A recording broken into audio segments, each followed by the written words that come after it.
Buongiorno a tutti e ben trovati in una nuova puntata di Sveglia Trieste. Adesso la rassegna stampa, la lettura anche della situazione del meteo di oggi e dei prossimi giorni e naturalmente il dialogo con gli ospiti, con le vostre mail e le vostre telefonate. Ci saranno Silvano Magnelli del Partito Democratico e Gabriele Cinquepalmi di Fratelli d'Italia. Saremo assieme fino alle 10:15. Andiamo subito a vedere la pagina del meteo per oggi con la situazione generale, le previsioni nel dettaglio, poi vediamo anche per i prossimi giorni. Un anticiclone di origine africana fino a giovedì, fino a domani, determinerà l'afflusso di correnti molto calde a tutte le quote. Da venerdì correnti occidentali meno calde, più umide, che favoriranno l'instabilità atmosferica. Le previsioni per oggi: mercoledì 5 agosto, su pianura e costa cielo sereno o poco nuvoloso, nel pomeriggio aumenterà la nuvolosità sulla zona montana, con possibili temporali di calore, caldo persistente, temperature minime fra i 25 e i 27 gradi sulla costa, fra i 30 e i 33 gradi le massime. Sulla pianura le minime sono tra i 21 e i 24 e le massime fra i 35 e i 37. Vediamo anche le previsioni per domani, giovedì 6 agosto. Nella notte e al mattino cielo sereno, poco nuvoloso, dal pomeriggio in prevalenza variabile, con possibili rovesci e temporali sparsi, più probabili sulla zona montana.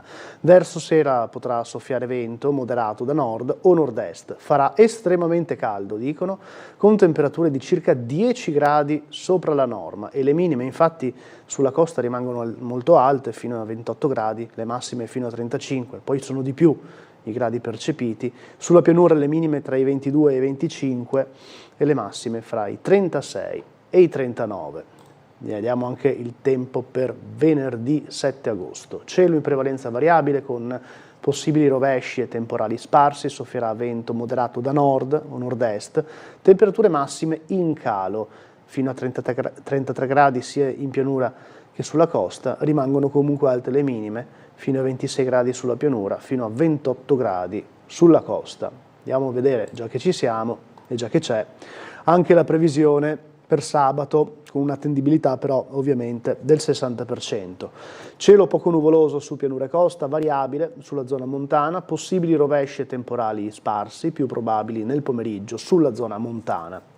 Soffierà bora moderata, specie ad est, temperature minime fra i 23 e i 26 gradi sulla costa, le massime sulla costa fra i 29 e i 32, le minime in pianura fra i 19 e i 22 gradi, le massime in pianura fra i 31 e i 34 gradi. Mi sono già spostato sulla pagina del Piccolo, vediamo come apre il giornale di Trieste oggi, mercoledì 5 agosto 2026, arrivata l'offerta per Cattinara. 4 gruppi hanno depositato alla Rizzani Decker le proposte di subentro nelle commesse per l'ospedale, il cui cantiere è fermo da un anno, disponibile una società della Setten Genesio. Quindi il Tribunale di Trieste ha pubblicato gli avvisi che sollecitano la presentazione di manifestazioni di interesse per l'acquisto dei 3 rami d'azienda della Rizzani Decker SPA, incluso quello che ha in appalto il cantiere dell'ospedale di Cattinara, fermo da un anno. 4 gruppi industriali hanno infatti depositato alla Rizzani Decker altrettante offerte irrevocabili per subentrare nelle commesse più importanti. Quella per l'ospedale è stata presentata, come aveva già anticipato il giornale, da una società che fa riferimento all'impresa veneta Setten Genesio di Oderzo.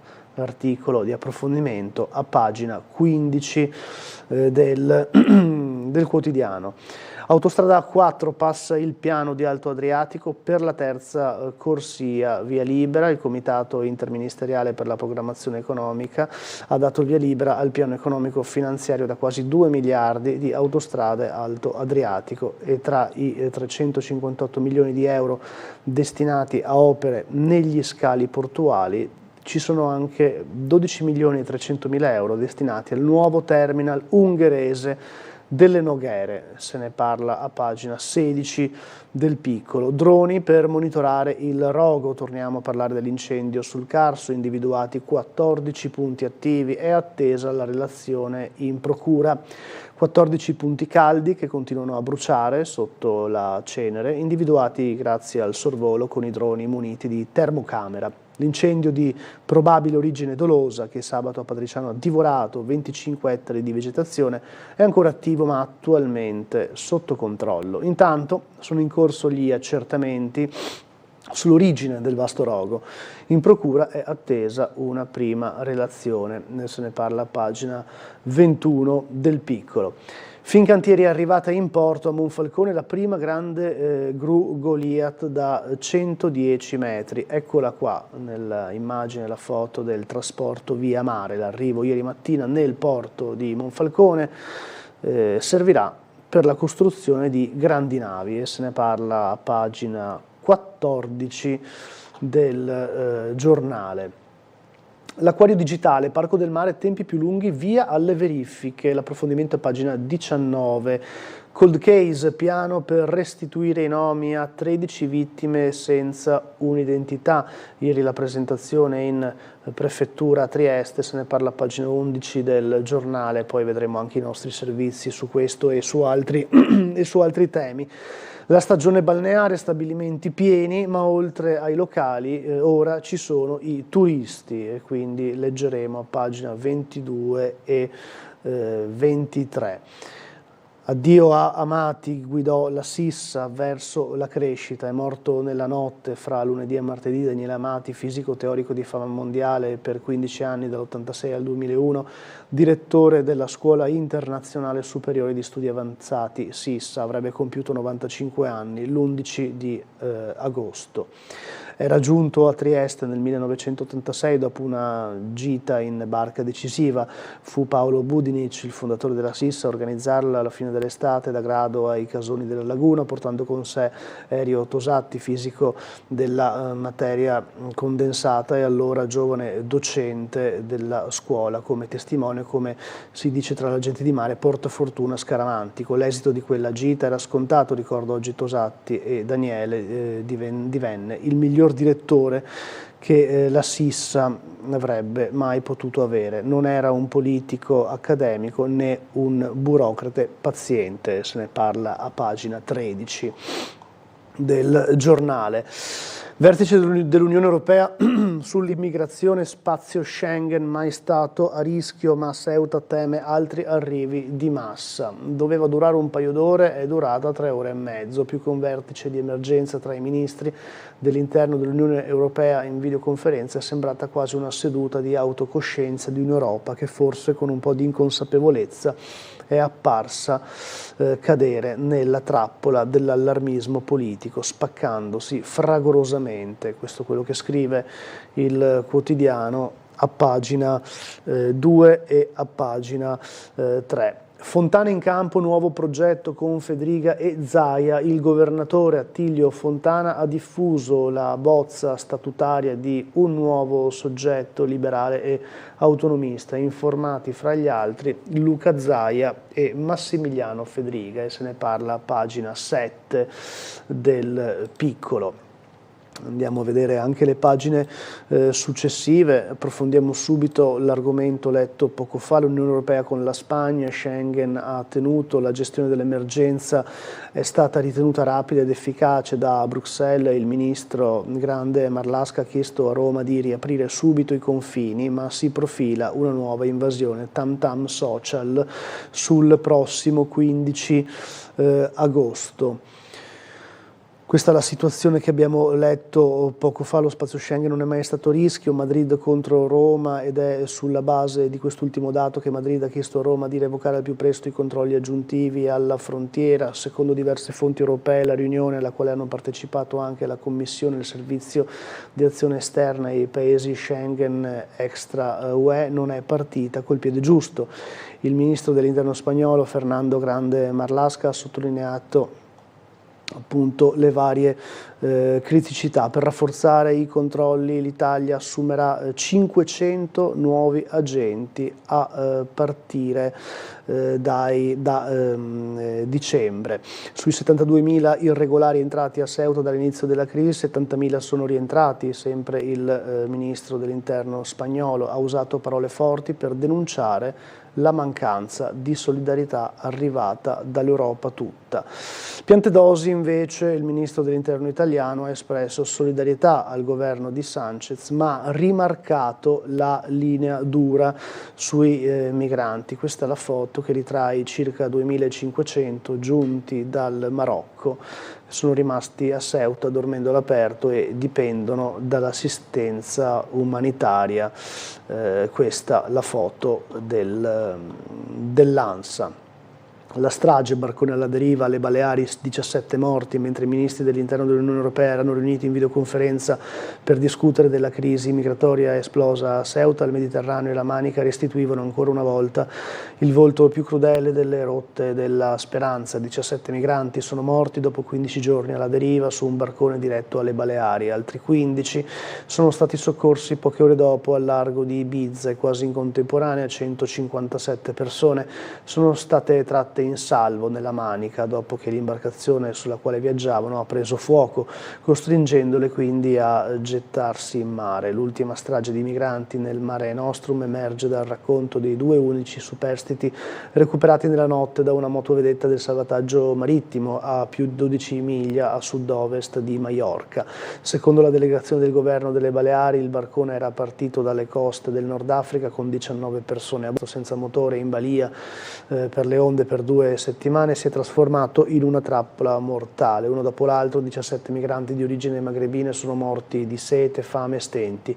Ad avvistare l'imbarcazione alla deriva è stato nella notte il traghetto Rosalind Franklin della compagnia Balearia in navigazione tra Barcellona e l'Algeria. Dopo l'allarme i 2 sopravvissuti sono stati soccorsi. Andiamo a vedere anche altre notizie. L'Europa frena sugli hub, prima la difesa dei confini. Il tema è stato sottolineato, è stato soltanto accennato nella riunione dei 27 ministri dell'Unione Europea dell'interno. Potrebbero non essere gli hub europei la panacea all'immigrazione irregolare per la Commissione dell'Unione Europea, ci sono altri strumenti più efficaci per contrastare e prevenire gli arrivi, a cominciare dalla possibilità di svolgere procedure di asilo al di fuori dell'Unione Europea in un paese terzo sicuro. Nella riunione straordinaria dei 27 ministri dell'interno il tema degli hub di rimpatrio è stato sì menzionato, ma non è stato il tema centrale. Il progetto a cui 6 paesi stanno lavorando, Olanda, Danimarca, Germania, Grecia, Austria e Italia, è legittimo, riferisce il commissario alla migrazione Magnus Brunner, ma si tratta di un'iniziativa di un gruppo ristretto di paesi con ancora molte incognite.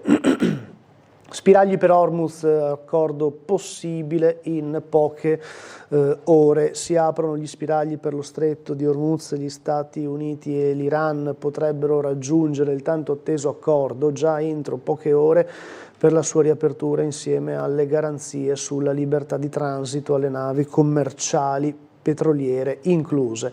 L'annuncio del segretario al Tesoro americano Scott Bessent ha fatto sorpresa poco prima dell'apertura di Wall Street, ha causato prima il crollo dei prezzi del greggio oltre il 5% e spinto poi i listini azionari americani a testare nuovi record. Siamo in trattative con gli iraniani, c'è la possibilità di raggiungere un accordo oggi o domani per aprire lo stretto e muoverci su una situazione più normalizzata in questo conflitto, ha osservato Bessent in un'intervista al CNBC, escludendo le ipotesi di pedaggio.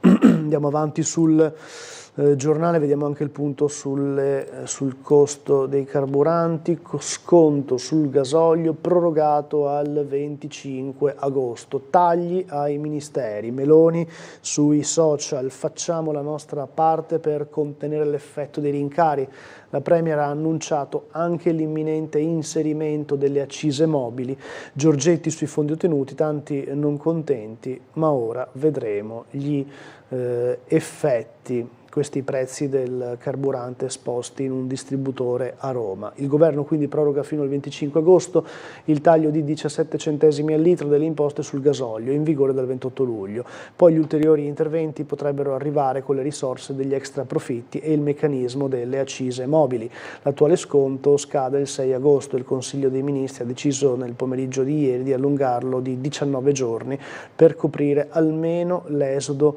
estivo. Quindi questa è la situazione per calmierare le opposizioni, tante le critiche da PD e 5 Stelle, ormai l'esecutivo non fa altro che vivere alla giornata. Questo il commento di Partito Democratico e 5 Stelle, protagonisti anche sulla pagina successiva. Schlein e Conte per il disgelo, un pranzo di riavvicinamento, l'incontro necessario dopo le divergenze tra i due leader sul fronte ucraino. L'ex premier: la nostra posizione resta la stessa, lo diciamo da 4 anni.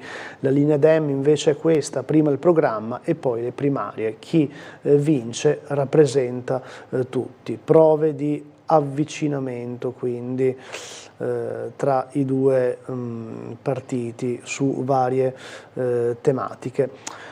Nel Consiglio dei Ministri c'è il via libera per il riconoscimento facciale. Alla fine è arrivata la mediazione, ma con molte tutele assicurate. Non sarà l'intelligenza artificiale a prendere le decisioni. Il braccio di ferro si chiude con una preannunciata mediazione dopo il richiamo di Bruxelles, una settimana di scintille tra Fratelli d'Italia e Forza Italia e le barricate delle opposizioni.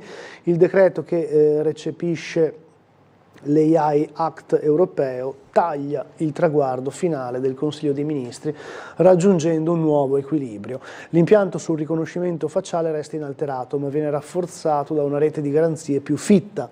Doppio vaglio tra pubblico ministero e giudice, nessun archivio biometrico permanente, ruolo rafforzato del garante per la privacy e limiti più stringenti all'impiego dell'intelligenza artificiale da parte delle forze di polizia. È il punto di caduta di un confronto tra sicurezza, diritti fondamentali e principio di proporzionalità che ha accompagnato tutto l'iter parlamentare, facendo emergere le diverse sensibilità nel centrodestra e imponendo una sintesi arrivata soltanto all'ultimo miglio al tavolo di Palazzo Chigi. Questa è l'altra notizia invece che riguarda la Lega, che leggevamo all'inizio durante la lettura della prima pagina in rassegna stampa. Fontana: bozza di statuto scuote di nuovo la Lega. Il presidente Lombardo ha fatto girare in chat un progetto liberale, ma precisa: non un partito ma uno spazio di confronto visto il malessere dei militanti, proposta federalista nel nome di Salvemini, informati anche Zaia e Fedriga. A luci spente, tra indiscrezioni e smentite, la strategia autonomista dei presidenti nordisti della Lega assume connotati più definiti. Nei giorni scorsi Attilio Fontana ha diffuso in una vecchia chat della Lega la bozza statutaria di un nuovo soggetto liberale e autonomista, svelato ieri dal Foglio, confermato dallo stesso governatore lombardo. Del progetto sono stati informati i partner istituzionali, da Luca Zaia a Massimiliano Fedriga, da Maurizio Fugatti a Giancarlo Giorgetti e Massimiliano Romeo, ma va anche precisato che la chat è larga e comprende anche Salvini. Il progetto contiene l'esplicito riferimento all'eredità federalista di Gaetano Salvemini, lo storico antifascista del Novecento, capace di coniugare impegno politico e indipendenza di pensiero, un'associazione dal respiro nazionale, riformista e laica,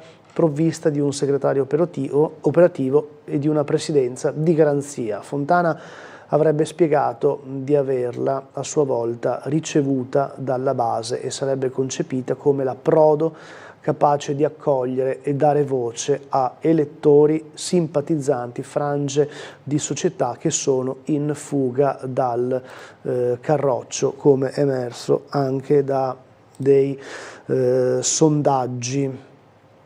Ecco la notizia che leggevamo sempre all'inizio durante la visione della prima pagina in rassegna stampa: un protocollo per identificare i morti ancora senza nome. In Friuli Venezia Giulia 13 sono in attesa di una identità, e su questo abbiamo il nostro servizio dal telegiornale di ieri sera, la sottoscrizione del protocollo delle persone scomparse. L'8º servizio è andato in onda ieri, se riusciamo a recuperarlo così, eccolo qui, lo vedo, grazie Alessandro Carelli dalla regia. Allora mandiamo il servizio. Sono 13 i cadaveri delle persone ancora non identificate in Friuli Venezia Giulia, 5 nel territorio di Trieste, a fronte di una banca dati nazionale che ne conta 900. In attesa di una legge che è in fase di gestazione, oggi in prefettura è stato firmato un protocollo regionale che prevede che i cadaveri senza nome potranno essere sottoposti a prelievo del campione biologico per la successiva profilazione e comparazione con la banca dati DNA. C'è stata una professoressa, la professoressa Cattaneo, che ha parlato della perdita ambigua. È chiaro che non si può lenire il dolore, la tragedia che c'è dietro una storia di questo tipo qua. Rimarrà comunque una perdita, ma ci piacerebbe immaginare che levare l'aggettivo ambigua possa essere di un qual sollievo per chi rimane.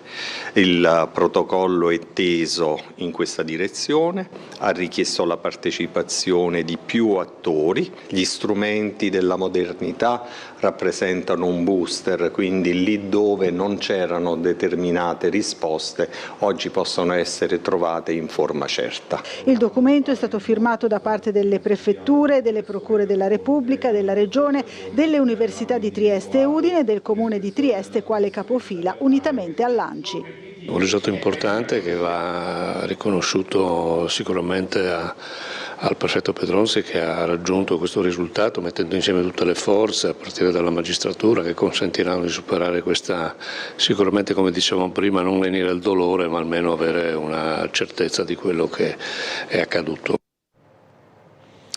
Questo dal nostro servizio di ieri sera. Siamo pronti a collegarci con l'ispettore superiore Luisa Mastracchio della Polizia Locale al telefono con noi per raccontarci di queste prime ore della mattina fra traffico e altro. Speriamo nulla di grave, ovviamente in riferimento a incidenti. Cosa succede, ispettore? Buongiorno. Buongiorno a lei e telespettatori. Allora, per quanto riguarda la notte, oltre ai vari controlli previsti appunto per le pattuglie, le stesse sono intervenute anche per rilievi di un incidente con danni però ingenti in via Derin, in cui appunto il conducente si era allontanato, non aveva aspettato il nostro arrivo sul posto, quindi anche là è stato piuttosto laborioso per quanto riguarda poi la ricostruzione, l'individuazione del conducente. E questo per quanto riguarda la notte. E per quanto riguarda la giornata di oggi abbiamo, nell'ambito delle cerimonie previste per il giuramento degli allievi agenti della Polizia di Stato, alle 9 inizierà la cerimonia presso la caserma della Polizia di Damiano Chiesa e sono previsti divieti di sosta sia sulla Damiano Chiesa che in strada di Guardiella, quindi attenzione a chi dovesse transitare o lasciare il veicolo in zona. Poi abbiamo un divieto di sosta dalle ore 12 di oggi alle ore 19 di domani per le operazioni di sbarco della nave da crociera. E nella mattinata odierna ancora operazioni di manutenzione delle postazioni semaforiche, in questo caso nella giornata di oggi prima su quella posta all'intersezione tra le vie Udine e Rittmeier e poi prima Mazzini-Briani e poi Udine-Rittmeier, sempre con supporto viabilistico delle nostre pattuglie. E ultima cosa, dopo la chiusura che è stata operata durante la notte in ambo i sensi in Galleria Carso, oggi è chiusa in direzione Venezia sino alle ore 6 del 6 dell'8, così ci hanno detto, insomma, salvo variazioni, ma su questo eventualmente vi aggiorneremo. E detto questo vi restituirei la linea e saluterei tutti. Grazie ispettore, buon lavoro, buona giornata, un saluto a tutta la sala operativa, grazie. Grazie anche a voi, salve. Torniamo sul giornale. Addio al fisico. Daniele Amati guidò la Sissa verso la crescita. Lo scienziato di fama mondiale è morto alla soglia dei 95 anni, li avrebbe compiuti l'11 agosto.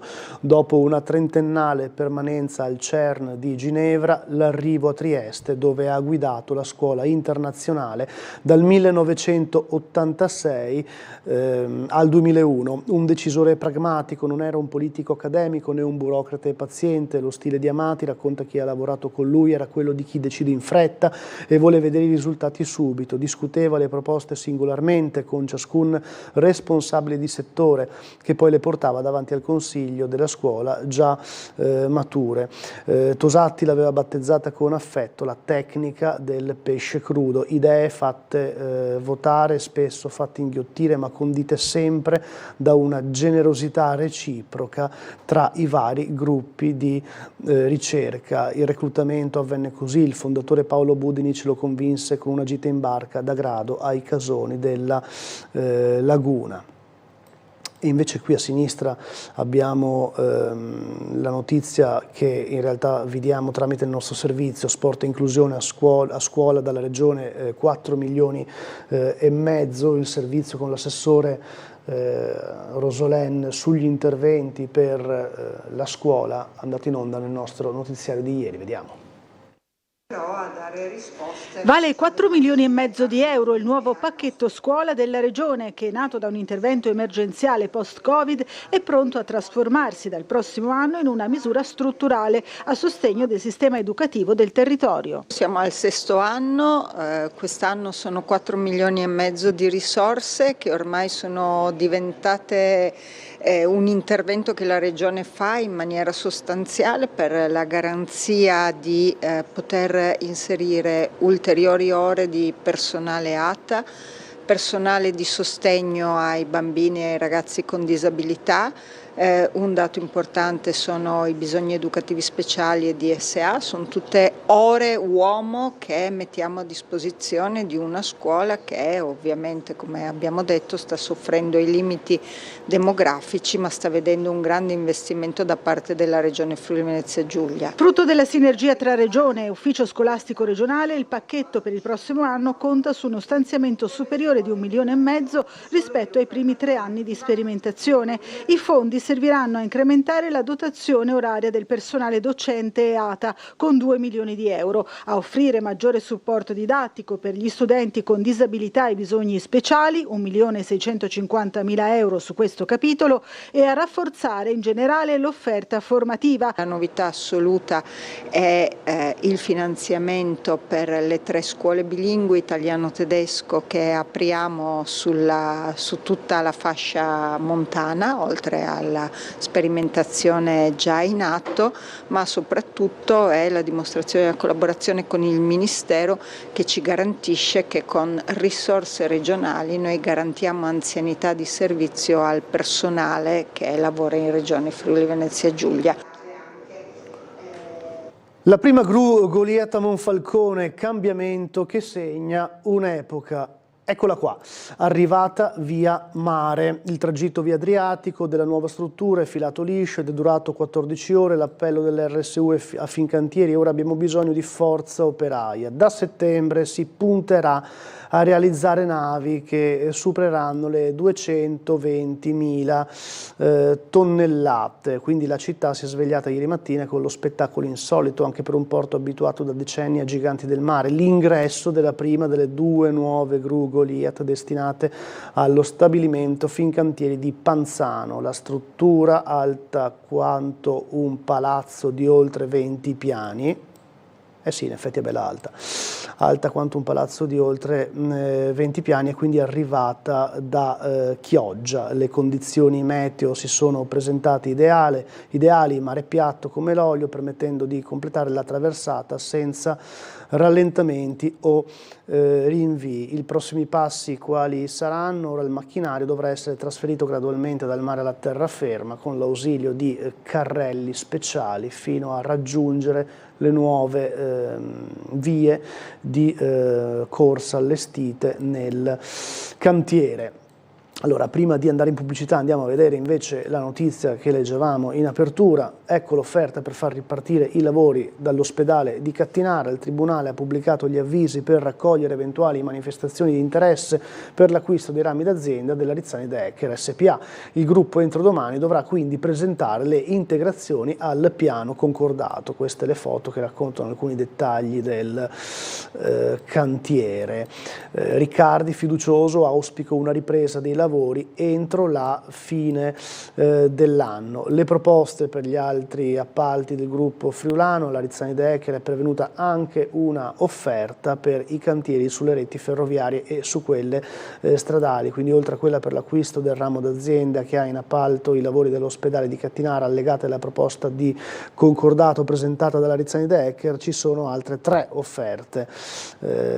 C'è quella che fa riferimento al ramo d'azienda Construction, che tra i beni vanta anche l'ex area Safau di Udine e ha in mano l'importante commessa degli appalti sulle reti ferroviarie e stradali, dal progetto ferroviario Cappio di Venezia a quello dei viadotti in Cadore, dal progetto stradale Alvi a quello in Romania o in Lettonia. Per capirci, in sintesi, l'offerta prevede che le società detentrici delle diverse componenti del ramo d'azienda Construction conferiscono in una società di nuova costituzione con la specifica che i diversi rami di attività comprenderanno anche parte delle relative passività. Ma noi ci fermiamo per andare in pausa pubblicitaria e torniamo fra poco con altre notizie dal quotidiano e anche i nostri servizi.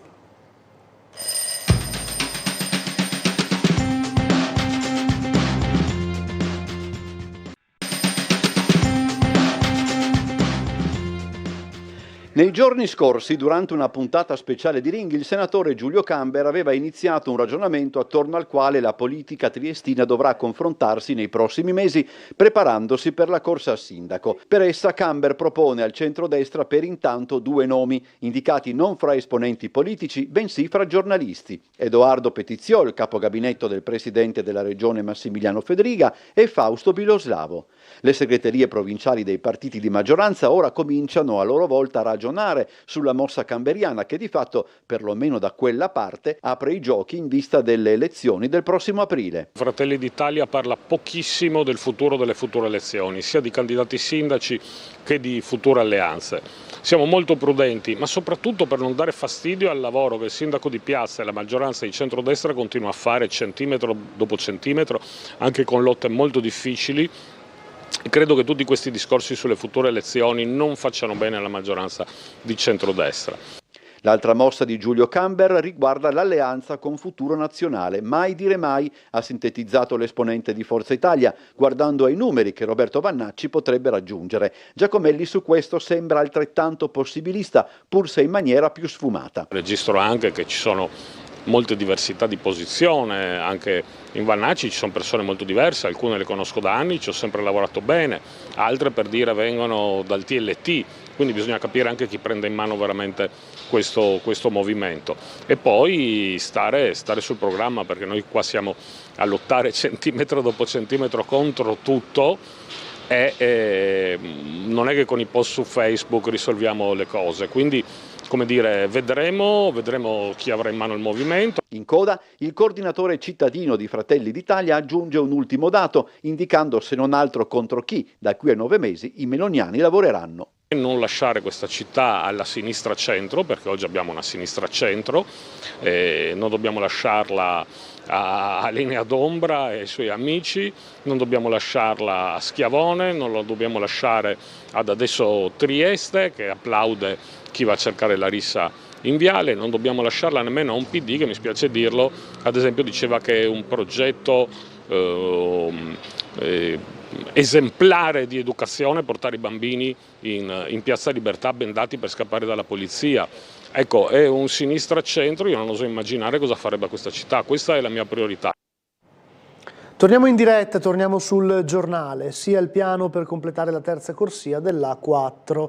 Il CIPES ha approvato il programma da 2 miliardi di autostrade Alto Adriatico, via libera, il Comitato Interministeriale per la Programmazione Economica lo ha dato e quindi tra i 358 milioni di euro destinati a opere negli scali portuali, che pure hanno ottenuto l'ok del CIPES, ci sono anche i 12 milioni e 300 mila euro destinati al nuovo terminal ungherese delle Noghere, nuove risorse per il porto. A inizio anno gli investitori magiari avevano ottenuto una rassicurazione dal vice ministro dei trasporti Edoardo Rixi sullo stanziamento degli ulteriori 10 milioni necessari per completare i dragaggi indispensabili per l'attracco di navi di grandi dimensioni e il pieno sviluppo del terminal Ro-Ro. L'investimento previsto nell'area dal governo ungherese nel progetto Adriaport vale circa 200 milioni tra acquisto delle aree e opere per la realizzazione del terminal a terra. E poi c'è il potenziamento dell'A4 per Autostrade Alto Adriatico guidata da Marco Monaco. L'ok del CIPES segna un passaggio fondamentale per l'avvio della costruzione della terza corsia tra Portogruaro e Sandona di Piave, già aggiudicata un anno fa al consorzio stabile Eteria. I lavori, fa sapere la concessionaria, inizieranno tra fine 2026 e inizio 2027 per concludersi nel 2031. Poi toccherà alla realizzazione della terza corsia nel tratto di 12 km tra Palmanova e Villesse, ancora da progettare. L'approvazione del PEF presentato nel 2024 segna un risultato importante per tutti gli investimenti realizzati fino al 2053 da Autostrade Alto Adriatico, quindi lavori fra Sandonà e Portogruaro al via entro l'inizio del 2027, gava rete più moderna e sicura. Andiamo avanti sul giornale, andiamo a vedere le pagine triestine. Parco del mare digitale, tempi lunghi, al via i test. Iter complicato, il progetto di fattibilità tecnico-economica che era atteso dopo l'estate non sarà pronto prima del 2027. Ora entra nel vivo la fase decisiva con i rilievi topografici a terra e a mare, indagini geofisiche e prove sismiche. Si allungano ulteriormente le tempistiche dell'iter progettuale per il Nautaverso Digital Experience Center, il parco del mare digitale che la Camera di Commercio punta a realizzare alla fine del molo Fratelli Bandiera in un'area, quella sotto la Lanterna, da anni in attesa di riqualificazione. In febbraio la società appaltante, la Venezia Giulia Sviluppo Plus SRL, interamente partecipata dall'ente camerale, aveva affidato l'incarico da oltre 3 milioni e mezzo di euro per progetto di fattibilità tecnico-economiche e direzione dei lavori. A ottenere il punteggio più alto era stato il raggruppamento temporaneo in cui spicca l'archistar giapponese Kengo Kuma. Previsti 150 giorni per ultimare il progetto, ma con un'incognita, quella costituita da rilievi e analisi su sottosuolo e parte a mare. Una fase decisiva che potrà entrare nel vivo soltanto adesso. A questo punto la prospettiva è di completare nei primi mesi del 2027 il progetto di fattibilità e l'aggiornamento definitivo del quadro economico. L'ultimo preventivo, 32 milioni più IVA, risale a 3 anni fa. I nodi ancora da sciogliere, gestione e prezzo del biglietto. Dal prezzo del biglietto d'ingresso alla gestione della struttura, guardando il futuro del Nautaverso Digital Experience Center, sono i due principali nodi ancora da sciogliere, al di là delle attuali perduranti incertezze su tempistiche di realizzazione e costo finale dell'opera. Quanto pagheranno i visitatori desiderosi di ammirare le installazioni immersive previste nel progetto dell'ente camerale, quindi una cifra precisa deve essere ancora quantificata, ma orientativamente si è parlato finora di un biglietto del prezzo di 30 euro per immergersi visivamente negli spazi dell'acquario virtuale in sacchetta. È chiaro che per spingere dei visitatori a pagare una cifra del genere, la Digital Experience triestina dovrà essere decisamente attrattiva, con uno standard tecnologico di altissimo livello e aggiornamenti continui. Quello delle installazioni digitali immersive costituisce indubbiamente un filone promettente, come dimostrato dal successo della Galleria Bombi a Gorizia, trasformata nella galleria digitale più grande d'Europa, con 1000 metri quadrati di installazione LED curva di ultima generazione. Ecco qua un'altra notizia che sicuramente può interessare: la truffa passa dal cellulare con i servizi di Bancomat Pay. Richieste di soldi sul conto usando il servizio bancario. Segnalati agli istituti di credito i tentativi di raggiro sul proprio cellulare. La truffa corre al mattino sul telefono. La nuova frontiera dei malfattori che evolvono le loro tecniche di frode continuamente non è una telefonata e nemmeno un SMS che ti chiede di contattare un numero farlocco per carpire i dati del tuo conto corrente o indurti a fare un bonifico. Tutti i metodi superati questi, o quasi, ma che purtroppo resistono. Questa volta il metodo è più subdolo e rischia di far cadere nella trappola anziani e giovani senza distinzioni. Il motivo è questo: il messaggio che ti arriva sullo smartphone, dove hai scaricato l'app della tua banca per controllare i risparmi ed effettuare pagamenti online, è davvero del tuo istituto di credito. Non è un SMS, ma un messaggio autentico che indica una richiesta di pagamento, e vedi i malfattori sfruttare il servizio della tua banca conosciuto come Bancomat Pay. Questo servizio non consente solo il pagamento per acquisti nei negozi o sui siti, ma dà anche la possibilità di inviare, ricevere o richiedere denaro. Ed è proprio quest'ultimo il metodo usato dai truffatori, perché Bancomat Pay, che vede collegato il tuo conto corrente al numero di cellulare personale, consente di richiedere denaro selezionando il contatto della tua rubrica, digitare l'importo e inserire la causale. E il tutto ovviamente va a buon fine, accettando la richiesta di denaro di una terza persona, selezionando autorizza, una procedura comune per i pagamenti online che viene sempre richiesta dalla tua banca prima di disporre ad esempio un bonifico. Peccato che tu quel contatto telefonico del beneficiario non sai chi sia, non è nella tua rubrica, ma lui conosce te, il tuo numero di telefono e che sei anche cliente di quella banca. Ma come lo sa? Una probabile fuga di dati da qualche database. In questi giorni nelle banche di Trieste si stanno attrezzando. Sono numerose le segnalazioni rispetto a questa nuova tentata truffa. La richiesta in denaro arriva di solito all'alba, forse per prenderti alla sprovvista quando ti alzi dal letto e accendi il cellulare ancora assonnato. È sulla distrazione, infatti, che i truffatori puntano nella loro pesca a strascico dei conti correnti tramite il Bancomat Pay. Indicano una cifra che ti sorprende, un nome del beneficiario che nella maggior parte dei casi non ti dice nulla, e inseriscono nella causale un messaggio alert: gentile cliente, si prega di pigiare sul tasto conferma per stornare la transazione non effettuata da lei. Ma è proprio quello che non devi fare.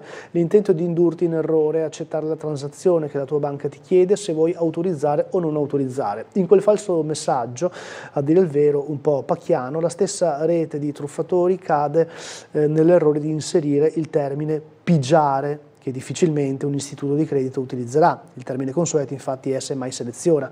Anche da queste piccole cose, la forma dell'italiano è un elemento importante, si può capire di essere di fronte a una truffa bella e buona. Basta non farsi prendere dal panico in contropiede, non distrarsi, leggere attentamente cosa c'è scritto ed evitare così una fregatura, e poi subito dopo chiamare la propria banca per segnalare quanto accaduto e magari rivolgersi alla polizia postale, che sta raccogliendo informazioni anche su questa evoluzione delle frodi. La donna picchiata in via Svevo, nodi da chiarire, verrà risentita dopo la prognosi di 30 giorni, proseguono le indagini sui 4 giovani fermati e gli eventuali complici. A una prognosi iniziale di oltre 30 giorni, la donna triestina aggredita e rapinata martedì scorso in via Svevo da un gruppo di giovani nordafricani.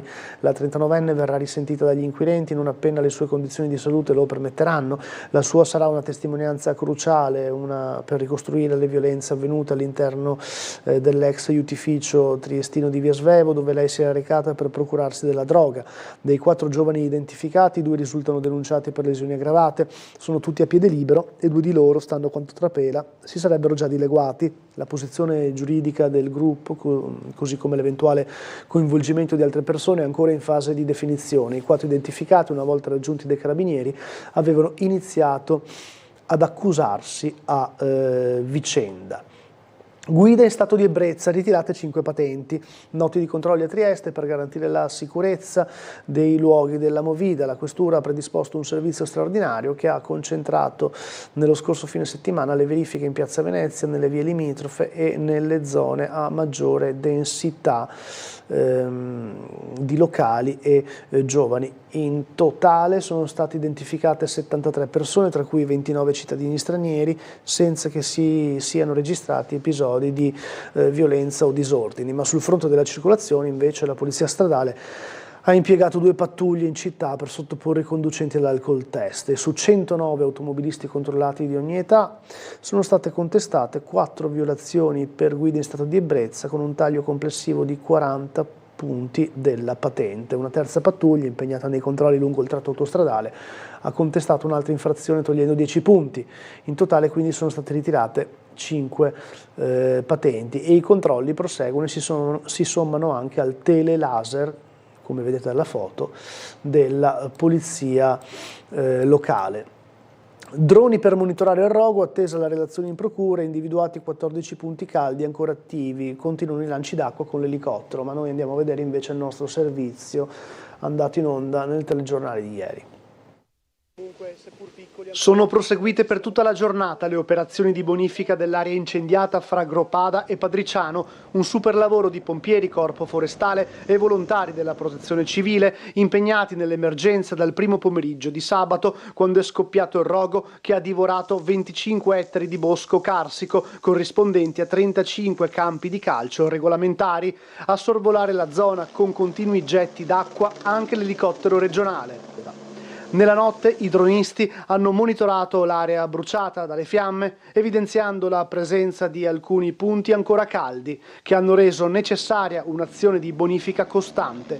Le 2 squadre dei Vigili del Fuoco con autobotte, insieme al corpo forestale e ai volontari della protezione civile, hanno continuato a presidiare Casa Ieralla, che ospita 112 anziani, operatori a protezione anche delle abitazioni vicine. Fortunatamente in questi giorni non è stato necessario attivare il piano di evacuazione, ma l'allerta rimane altissima. Almeno per i prossimi 2 giorni il caldo non darà tregua. Sull'origine dell'incendio la domanda rimane la stessa: c'è stata la mano di un piromane? L'ipotesi non si può scartare. Così l'assessore regionale alla protezione civile Riccardo Riccardi. L'unica cosa che posso dire è che qualora fosse questa sarebbe un atto molto grave. Io penso che tutti coloro che hanno responsabilità di governo e responsabilità nel definire delle norme sicuramente dovrebbero comprendere se oggi le sanzioni sono proporzionate a quelle che sono le conseguenze che stiamo vivendo con tutte le difficoltà e i rischi. Infine questa mattina il tempestivo allertamento dei soccorsi e il rapido intervento delle squadre dei Vigili del Fuoco di Trieste e Gorizia hanno permesso di domare in pochi minuti l'incendio divampato ai margini della stradale fra Monfalcone e San Giovanni di Duino, impedendo che le fiamme si propagassero fino a raggiungere la linea ferroviaria e l'autostrada A4. Estinto il rogo, le squadre hanno bonificato l'area incendiata per escludere la presenza di eventuali focolai residui. Pieni gli stabilimenti balneari contesi da turisti e gli habitué. Non solo meta di visite alla città e ai musei, aumenta la richiesta di mare e sole, soprattutto da vacanzieri tedeschi, austriaci, sloveni, croati e dai paesi dell'est. Il Pedocin stacca a luglio 46.618 biglietti, una crescita del 15% rispetto al 2025.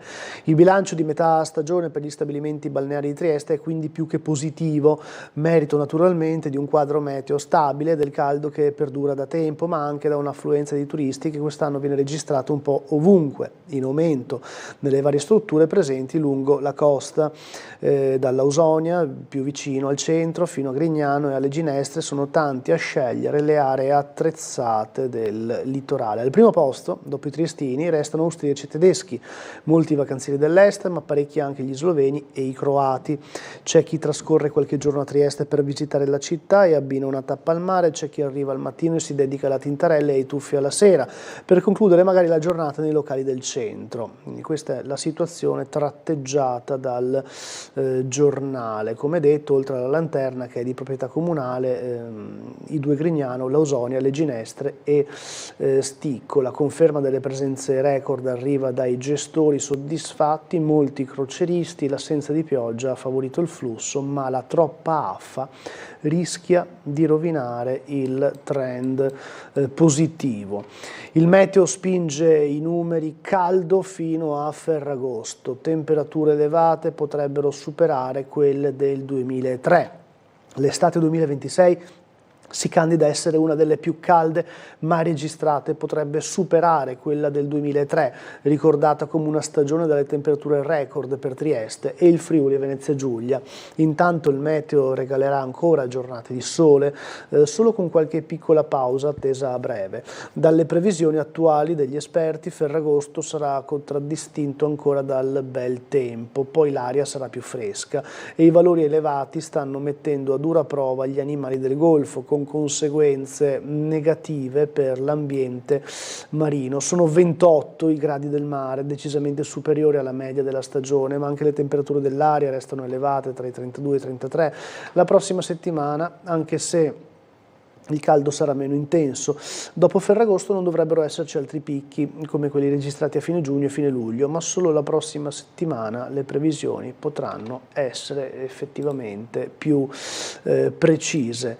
Sono arrivate le pattuglie dei carabinieri in bicicletta sul lungomare, ma non solo, controlleranno i parchi, controlleranno anche i sentieri del Carso, e noi vi abbiamo mostrato i pattugliamenti dei carabinieri a Barcola nei nostri servizi del telegiornale di ieri sera. Abbiamo anche intervistato il comandante della compagnia di Duino Orisina. Vediamo e sentiamo. Si aggiunge ai nostri servizi di pattugliamento del territorio, in particolar modo per raggiungere parchi, lungomari come appunto qua a Trieste e il lungomare di Barcola, ma anche le aree dei centri storici. Al via i pattugliamenti dei carabinieri con le biciclette a pedalata assistita. Un dispositivo attivato in tutta Italia e a Trieste permetterà di monitorare alcune specifiche aree, dai sentieri del Carso alla Riviera Barcolana fino alle strette vie del centro storico. Negli ambienti giusti le biciclette permettono un rapido intervento dei militari dell'Arma. Come ogni servizio di pattuglia saranno 2 i carabinieri che ogni giorno monteranno sulle e-bike. Seppur i controlli siano stati disposti nel periodo estivo, questi mezzi, meteo permettendo, saranno impiegati durante tutto l'anno. Questo mezzo ha come quella caratteristica principale di essere rapido, veloce, quindi in caso di interventi, a differenza di un'autovettura, può arrivare prima sul posto e soprattutto in zone che i mezzi tradizionali non possono raggiungere. La tipologia di bici inoltre permette anche un altro tipo di servizio, cioè quello di percorrere sentieri anche. Sappiamo che la nostra provincia, quindi anche il Carso, è pieno di sentieri attraversati da appassionati appunto per trekking ed altro. Questa tipologia di mezzo può essere utilizzato anche per quei sentieri, pertanto in un secondo momento potrebbe essere utilizzato e sicuramente verrà utilizzato anche nei sentieri appunto che contraddistinguono la nostra provincia. I militari potranno così raggiungere zone più anguste e boscose, ad esempio per monitorare le aree carsiche colpite dagli incendi. Sì, assolutamente, questa tipologia di bici monta una ruota con un battistrada tale per affrontare questi sentieri fuoristrada, sentieri in salita, è una pedalata assistita, quindi ha la possibilità diciamo di vari assetti, per cui può andare anche appunto nei sentieri, può svolgere appunto quell'attività di prevenzione. Sappiamo appunto di questi incendi che purtroppo hanno contraddistinto quest'estate. Ecco, questo diciamo mezzo può essere utilizzato anche per svolgere questa attività. Bene, torniamo sul giornale del Piccolo. E questi invece chi sono? A parte il sindaco intendo e l'assessore Roberti, sono i nuovi volontari per la sicurezza. Muggia sulla sicurezza li schiera, i primi 6 volontari a Carnevale. Da domani il supporto alle forze dell'ordine 3 volte alla settimana, da giovedì a sabato, dalle 16:30 alle 19:30. Una nuova stagione della sicurezza urbana si apre da domani a Muggia e anche su questo noi abbiamo fatto un servizio che adesso infatti mandiamo. La Regione ha accolto con favore l'iniziativa del Comune di Muggia che impiegherà un gruppo di volontari della sicurezza a supporto delle forze dell'ordine con il compito di segnalare eventuali illeciti o situazioni di degrado e richiedere così un intervento tempestivo. Uno strumento che nel resto del Friuli Venezia Giulia viene usato da tanti anni, purtroppo è rimasto sempre questo tabù nell'area triestina dove non si è mai applicato una legge regionale che è in vigore ormai da tantissimi anni e che dà la possibilità di utilizzare il volontariato esattamente come lo si utilizza in tanti altri settori, pensiamo alla sanità, al soccorso, ai vigili del fuoco, alla protezione civile, anche in tema di sicurezza, un tema caldo, un tema che sta a cuore ai triestini, di cui i triestini fanno richieste, per cui bisogna mettere in campo tutti gli strumenti disponibili, quindi un plauso all'amministrazione comunale di Muggia. Oggi in comune a Muggia, presenti anche il sindaco Paolo Polidori e il comandante della polizia locale Roberto Dell'Osto, sono stati presentati i primi 6 volontari che coadiuveranno la polizia locale nel monitoraggio del territorio. Essi saranno attivi dal giovedì al sabato dalle 16:30 alle 19:30, indosseranno una pettorina colorata con il logo del comune ed un numero identificativo. Prenderanno servizio dal 6 agosto, inizialmente accompagnati dalla polizia locale. Degli occhi in più sul territorio, delle persone che si dedicano a controllare il proprio territorio, ad avere un rapporto diretto con la polizia locale e con il commissariato locale, con le forze dell'ordine, in modo da poter vigilare meglio e anche recepire meglio alcuni segnali che possono arrivare dalle comunità, ma semplicemente la presenza di persone che sono riconoscibili, identificate con un simbolo che è quello del comune e della regione Friuli Venezia Giulia, quindi che sono identificabili come istituzioni, sicuramente mette più in sicurezza i cittadini. Il bando per implementare il gruppo di volontari nel comune di Muggia è sempre aperto ed è valido anche per i cittadini non residenti. Vediamo anche qualche notizia di sport. Arriva il via libera del Tribunale D'Aniello, da oggi inizia il lavoro. Accolto dal giudice la richiesta di composizione negoziata di crisi aziendale per sanare i debiti pregressi. Primo passo importante ma non risolutivo. Ringraziamo tutti i professionisti che ci hanno accompagnato nel percorso. E poi anche la pallacanestro, lotteremo con a fianco i nostri tifosi. Francesco Candussi, eccolo qui, felice di rimanere al Pala Trieste. Una scelta alla Pallacanestro Trieste, una scelta di cuore, fondamentale la fiducia datami da Arcieri e Taccetti. Attendiamo la chiusura del roster. Infine Colby Ross, trovato l'accordo, il play rimane in bianco-rosso. Alla fine la volontà comune ha avuto la meglio. Colby Ross e la Pallacanestro Trieste continueranno assieme il loro percorso. Il playmaker di Aurora Colorado si appresta a iniziare il suo terzo campionato in maglia biancorossa, confermandosi un punto di riferimento sul parquet. E noi chiudiamo guardando il servizio che riguarda le novità portate per il ticket sanitario. L'iniziativa di Noi Pensionati, su cui avete anche promosso una raccolta di firme per elevare la soglia per l'esenzione del ticket sanitario. Quali sono queste novità che sono positive sulla velocità dell'iter? Sì. No? 3 consiglieri della giunta di Pedriga hanno sottoscritto e hanno fatto loro una proposta di innalzamento di questo limite dai 36.000 ai 50.000, che poi noi avevamo chiesto fino a 50.000. Loro giustamente hanno presentato un ordine del giorno dove è stato accettato e approvato questo dibattito che verrà fatto con la prossima finanziaria. Logicamente non si sa, verrà valutato, diciamo, in base a certi redditi l'innalzamento di questa quota. Questo ci ha fatto piacere perché se noi pensavamo di presentare, diciamo, le firme nel mese di settembre, a fine agosto-settembre, l'iter veniva posto appena dopo 8 mesi, cioè si andava al prossimo anno. Il prossimo anno purtroppo era un anno dove ci sono le elezioni regionali, effettivamente si andava incontro magari a dei dispiaceri che non veniva neanche preso in considerazione dalle commissioni e veniva rimandato avanti. Allora, questo atto che hanno fatto loro, noi lo appoggiamo al 100% perché è una cosa utile per tutti i cittadini, non ha un colore politico. Mi congratulo addirittura con Michele Lobianco e il Novelli e il Cabibo perché effettivamente hanno visto che la nostra iniziativa era una cosa molto interessante per i cittadini. Ecco. Ci fermiamo per la pubblicità, torniamo fra pochissimo, state con noi.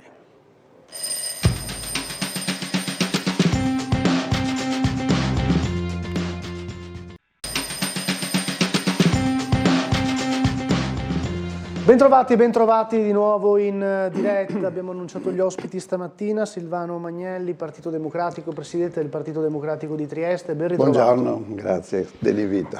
Io vedo che c'è subito una telefonata, abbiamo anche già ricevuto la prima mail. Diamo spazio ai nostri telespettatori, assolutamente. Pronto, buongiorno. Dunque, grazie al buon centralinista Massimo e alla regia che mi mette in onda. Sono persone fondamentali pur stando dietro le quinte. Onore al merito. Buona giornata al caro Gianluca e all'amico professor Silvano, presidente del PD, che stimo moltissimo. Sono Claudio Gentili. Buongiorno Claudio. Buongiorno a tutti e due e a tutta la redazione. Stima che ricambio. Vorrei anche cogliere l'occasione, caro professore, per mandare un saluto alla sua gentile consorte, la signora Elidan, da parte mia. Grazie anche la sua. Grazie. La vita è fatta di incontri e sono onorato di aver conosciuto in lei una persona serena, di grande cultura e bontà, che invoca sinceramente la pace per tutti. Non è adulazione, ma pura verità, avendolo conosciuto. Mi sta confondendo, ma insomma va bene così. Domande. Se lei fosse il prossimo sindaco di Trieste, quali sarebbero le prime 3 cose che farebbe fin da subito? E poi, oggi sul Piccolo ci sono degli articoli particolarmente interessanti. Logico si va dall'avvio dei lavori per l'ospedale di Catinara al progetto del parco del mare digitale. Infine, ieri era presente il rappresentante dei pensionati, l'ottimo Dino Zappator, che proponeva di aumentare l'ISEE per l'esenzione del ticket sanitario. Qual è la sua opinione in merito, Presidente? Grazie e buon lavoro a tutti. Grazie Claudio, buongiorno. Mi sono segnato tutto. Sì, meno male. Allora, se lei fosse sindaco di Trieste, quali sono le prime 3 cose su cui metterebbe mano? Ma venendo dal mondo della scuola, inevitabilmente avrei un occhio di riguardo nei confronti degli edifici scolastici. Non dico che siano stati trascurati, però mi tengo sempre a memoria un commento che ha fatto un signore che è venuto a Trieste a lavorare, ma non era di Trieste, e mi ha detto tempo fa, dice, ma perché avete trascurato la parte logistica strutturale di Trieste riguardo alle scuole? Vi parlo di tanto tempo fa, forse anche 20 anni. Cioè aveva notato una certa trasandatezza che, secondo lui, la città si porta un po' appresso con una certa incoscienza. Essendo stato insegnante e anche preside, mi sono accorto che ci sono dei punti molto critici e che in generale, non solo a Trieste a mio avviso, non c'è un'attenzione sufficientemente forte nei confronti degli edifici dove i nostri figli, i nostri nipoti vanno a vivere e a stare, insieme a tanti insegnanti che sono impegnati con una responsabilità enorme. Per fare l'insegnante è una responsabilità enorme. Quindi farei un tentativo di raddoppiare gli sforzi, sicuramente gli interventi. Cercherei di come dire, allenarci a un dialogo non solo con i turisti che arrivano, ma anche con chi arriva in qualche modo in maniera così difficile e contorta da altre parti del mondo. Il dialogo è una salvezza. Senza il dialogo l'uomo è condannato a un contrasto indefinito che non finisce mai, che si ripete e che diventa a volte motivo di odio, di ostilità. Si vive male. Quindi mettersi all'attacco di questo possibile dialogo potrebbe essere la seconda cosa. E una terza cosa è il lavoro in città. Ecco, il lavoro, le occasioni di lavoro, i problemi che ci sono nel lavoro, in punto particolare nell'infortunistica del lavoro, perché abbiamo un quadro abbastanza fosco di quelle che sono, non soltanto a Trieste, per carità, un po' tutta Italia, quelle sono le infortunistiche che portano al lavoro.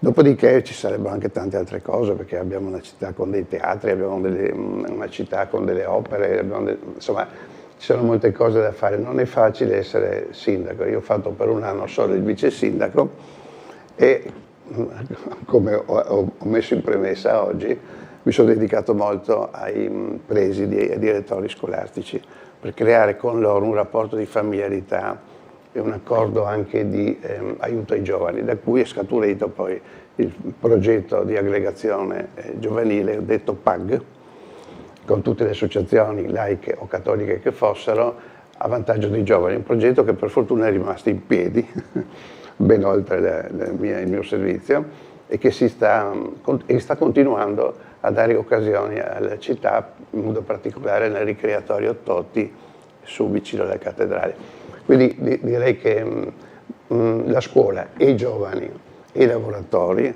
ecco, forse sono quelli su cui mi dedicherei di più. E poi una riflessione sulla richiesta del Partito dei Pensionati di aumentare l'ISEE per l'esenzione del ticket sanitario, accolta la proposta e fatta propria anche da alcuni consiglieri regionali di Forza Italia. Sì, ho firmato anch'io. Firmato anch'io, conosco benissimo le persone che sono i promotori, mi pare un progetto giusto che incoraggia anche le persone che si trovano in difficoltà, assolutamente d'accordo. Vladimir ci chiede una riflessione tramite mail. Desidero segnalare le gravi condizioni lavorative degli addetti alla sicurezza in servizio alla stazione marittima durante l'attracco delle navi da crociera. Gli operatori lavorano per molte ore sotto il sole, senza un punto climatizzato, con sedie per riposare, nell'accesso ad acqua corrente nelle vicinanze. Reputo questa situazione vergognosa, soprattutto per una città che ha investito molto sul turismo crocieristico e che dovrebbe garantire la tutela dei lavoratori. Ringrazio questo signore perché sono assolutamente d'accordo. Con tanti amici ci domandiamo come si fa a resistere alle 2, alle 3 del pomeriggio in certe posizioni lavorative, in certe collocazioni lavorative. Credo che riuscire ad arrivare ad una sosta pensata, programmata e anche prolungata sia un dato di civiltà assoluto. Soprattutto perché questo caldo che stiamo subendo ha una caratteristica, dura molto, mentre prima eravamo abituati, una settimana, dopodiché 2 o 3 giorni brutti, qui siamo alle 2 settimane, qualche volta alle 3 settimane di durata, ed è veramente difficile per chi come me è pensionato o non ha problemi di lavoro o addirittura di certo tipo di lavoro molto di manodopera, molto rischioso. Immaginarsi per chi si trova dentro. Quindi sarebbe l'ho detto un minuto fa, da dedicarsi molto a questi aspetti, perché lavorare in forma di sicurezza, lavorare avendo il conforto di una società che si interessa a te, è un dato enorme di civiltà. Non a caso il nostro presidente Mattarella, ci ricorda spesso questa cosa. Ma allora dico, se il Presidente ce lo ricorda, non è un suo problema, è un problema di tutti noi italiani, di rendere la vita di un lavoratore una vita vivibile e accettabile. Cosa ne pensa di quello che sta succedendo al sud dell'Europa, tra Ceuta e gli sbarchi? Notizia di oggi, purtroppo il decesso di 17 persone alla deriva alle Baleari, altri morti tra chi attraversa il mare. E io vorrei partire soprattutto da questa considerazione umana che fa il nostro Gianluca, cioè ci sono stati dei morti, bisogna parlare di quei morti, sono stati troppi morti, non solo lì ma in tutto il Mediterraneo ci sono troppi morti. Di questi morti mi pare che ci interessiamo molto poco non lo dico in maniera polemica, dico semplicemente che sono persone che noi potremo forse e dovremmo aiutare di più, capire di più, perché sono esseri umani e perché molti di loro hanno trovato, grazie all'aiuto di comunità o di stati europei, hanno trovato una loro vita dignitosa, che non avevano prima, perché non si scappa da casa così facilmente, come fosse una specie di gioco turistico, prima cosa. È una premessa questo. L'altra cosa è che tutta questa manovra è sembrata dall'inizio una manovra molto pilotata, non certamente una manovra facile. Praticamente da un giorno all'altro, nel giro di poco tempo, è successo che sono volati via dal Marocco, per dire una frase non esatta, migliaia e migliaia, decine di migliaia di persone. Non è possibile se non c'è una specie di permesso fatto improvvisamente e pilotato, appunto.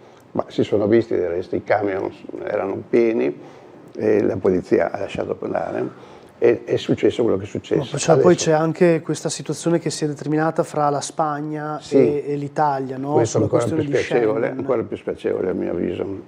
Comunque, restando sul dato, di fatto la situazione gravissima, emergenziale, è stata in qualche maniera tamponata molto velocemente. Ci sono ancora alcune migliaia di persone lì, però è stata tamponata.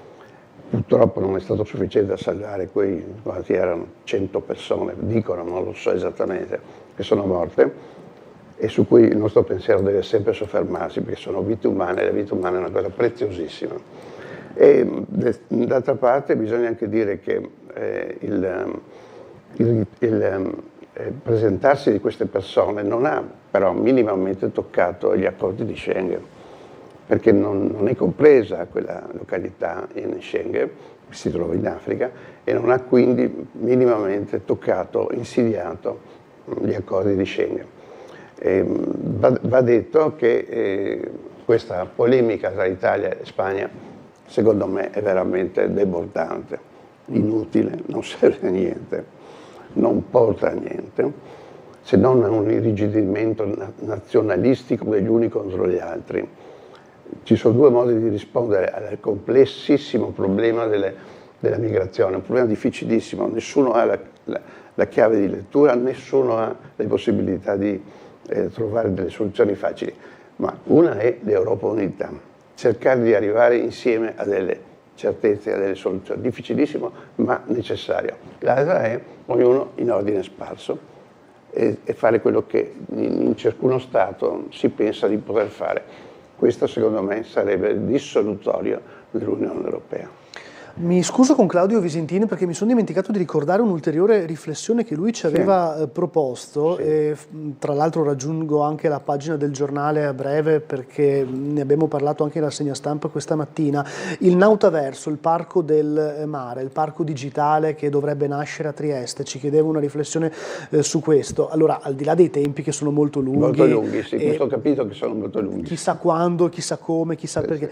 Però leggevo prima, mi ricordava l'articolo del giornale che il prezzo del biglietto potrebbe essere abbastanza alto, quindi intorno ai 30 euro a persona, e quindi questo presupporrebbe una grande offerta, una bella offerta, fare in modo che sia davvero così immersivo e sconvolgente in senso positivo lo spettacolo che può offrire. Che cosa ne pensa di questo progetto? Chiedeva in realtà Claudio.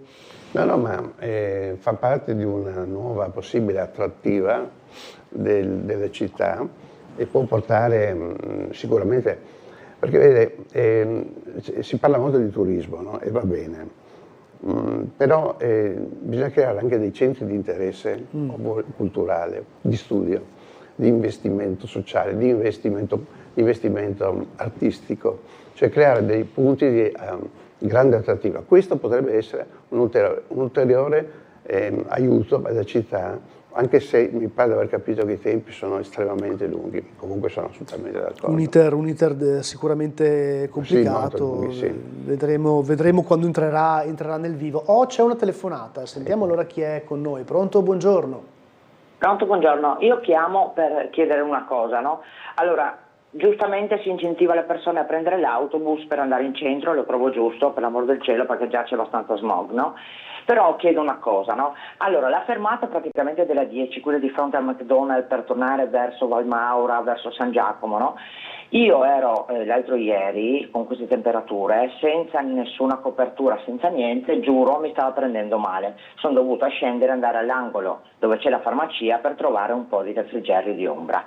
Adesso mi chiedo, io non sono ancora anziana a dire il vero, però ci sono tante persone anziane che prendono gli autobus e chiedo a voi di andare a sentire le temperature che ci sono praticamente sull'asfalto. È impossibile aspettare l'autobus in quella zona senza farti prendere un colpo di calore, e non lo sto dicendo solo a nome mio, ma lo sto dicendo appunto a persone più anziane che purtroppo si servono dell'autobus.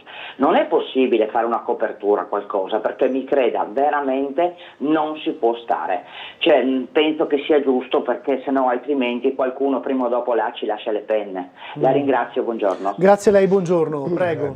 Grazie signora, condivido pienamente questa preoccupazione, perché in effetti invece io che sono anziano, lei no, ma io sì, avverto tutta la difficoltà di stare sotto il sole in qualunque zona della città, in particolare ad aspettare dei bus, quindi riuscire a proteggere le persone alle fermate dei bus e creare una situazione accettabile, ecco, almeno con delle pensiline, con delle situazioni di protezione, credo che sia un dovere, ecco, civico che dobbiamo porci quanto prima. E aggiungo che ci sono questi anziani che comunque, al di là del bus, sono in una situazione spesso di solitudine in questa città che viene notata da tutti. Persone che anche arrivano in città per lavorare temporaneamente o che vengono in città per stare un po' di tempo, si accorgono di una certa presenza molto numerosa di persone anziane che sono in giro o che sono ferme da qualche parte e che sono soprattutto sole da qualche parte. Quindi c'è un problema della solitudine degli anziani, non solo degli anziani, ma in particolare, visto che ne abbiamo tantissimi, che siamo in tantissimi, di un'attenzione particolare verso le loro necessità quotidiane. Per questo la ringrazio. Un caro saluto al professor Magnelli, con indimenticata riconoscenza per aver sempre creduto in me ai tempi delle scuole superiori e avermi coinvolta nei numerosi progetti giovani che seguiva a suo tempo. Le scrive Cristina. Cristina, buongiorno Cristina, mi pare di capire chi sei. Se ricordo bene, ma non mi avventuro perché ho avuto diverse Cristine, ma mi ricordo una in particolare che era particolarmente interessata al dialogo, che in classe tentavamo di avviare tra una persona adulta che era professore e tutti i ragazzi che erano in classe, e anche con i colleghi, e poi la scuola e soprattutto il lavoro di classe è un fatto globale, complessivo. Tanto ringrazio moltissimo Cristina e spero che tutto questo sia servito, mi pare di sì, per realizzare nella sua vita i suoi sogni. Un'altra telefonata, pronto? Buongiorno. Buongiorno adesso, ospite, sono Gino. Gino, buongiorno, prego. Due domande all'ospite. La prima, ogni Stato europeo ha delle linee di contatto con i vari stati, per cui uno che ha il desiderio di immigrare in uno degli stati europei ha praticamente un percorso regolare. Come mai invece queste persone saltano questo sistema regolare e vogliono entrare a tutti i costi senza passare attraverso una selezione, eccetera? Prima domanda. Seconda domanda. Siccome la sinistra, in particolare il PD, è molto favorevole a un discorso europeo ancora più spinto, addirittura vuole elevare la maggioranza, no? la definizione di accettazione anche senza la maggioranza completa. Al di là di Erasmus, quali sono i benefici che l'Unione Europea con le sue regole ha portato a tutti gli stati componenti, in particolare al benessere dell'Italia. Però un discorso serio, non con frasi fatte. Grazie e buongiorno. Grazie Gino, buongiorno, prego. Dunque, partiamo dalla prima, perché ci sono persone che entrano irregolarmente nel paese senza seguire i vari canali. Questa è la prima domanda che ha fatto l'ospite. Dunque, ci troviamo di fronte, contro la nostra volontà, però necessariamente, a un fenomeno enorme. Forse mai stato così impattante come in questo periodo storico. Anche se le migrazioni ci sono sempre state. C'è un grande paese, ricordo, che si è fatto grande attraverso le migrazioni, che si chiama Stati Uniti d'America, dove il Papa americano, che oggi abbiamo, per fortuna, ecco, Papa Leone XIV ha detto un popolo, quello americano, che ha lanciato in qualche modo due cose importantissime. Un primo, un senso di libertà e dei diritti alla libertà a vivere per tutti, e un'accoglienza da persone, di popoli diversissimi. Gli Stati Uniti sono proprio la prima espressione storica di questo tipo di migrazione mescolata. Ecco.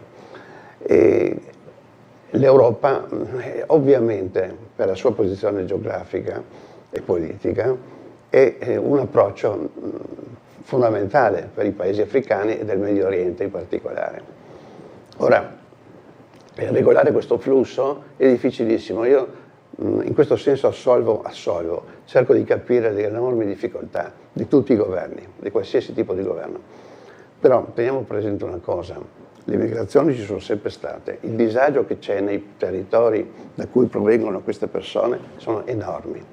Si trovano a vivere situazioni allucinanti, dentro guerre, invasioni, scorrettezze, fame, miserie, malattie di tutti i tipi.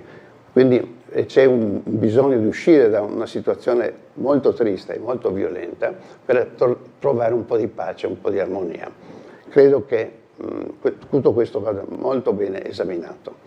Bisogna mettersi d'accordo sulle regole. È evidente che non possiamo ospitare l'intera Africa o l'intero Medio Oriente, è evidente che ci devono essere delle anche espulsioni e che bisogna mettere dei limiti.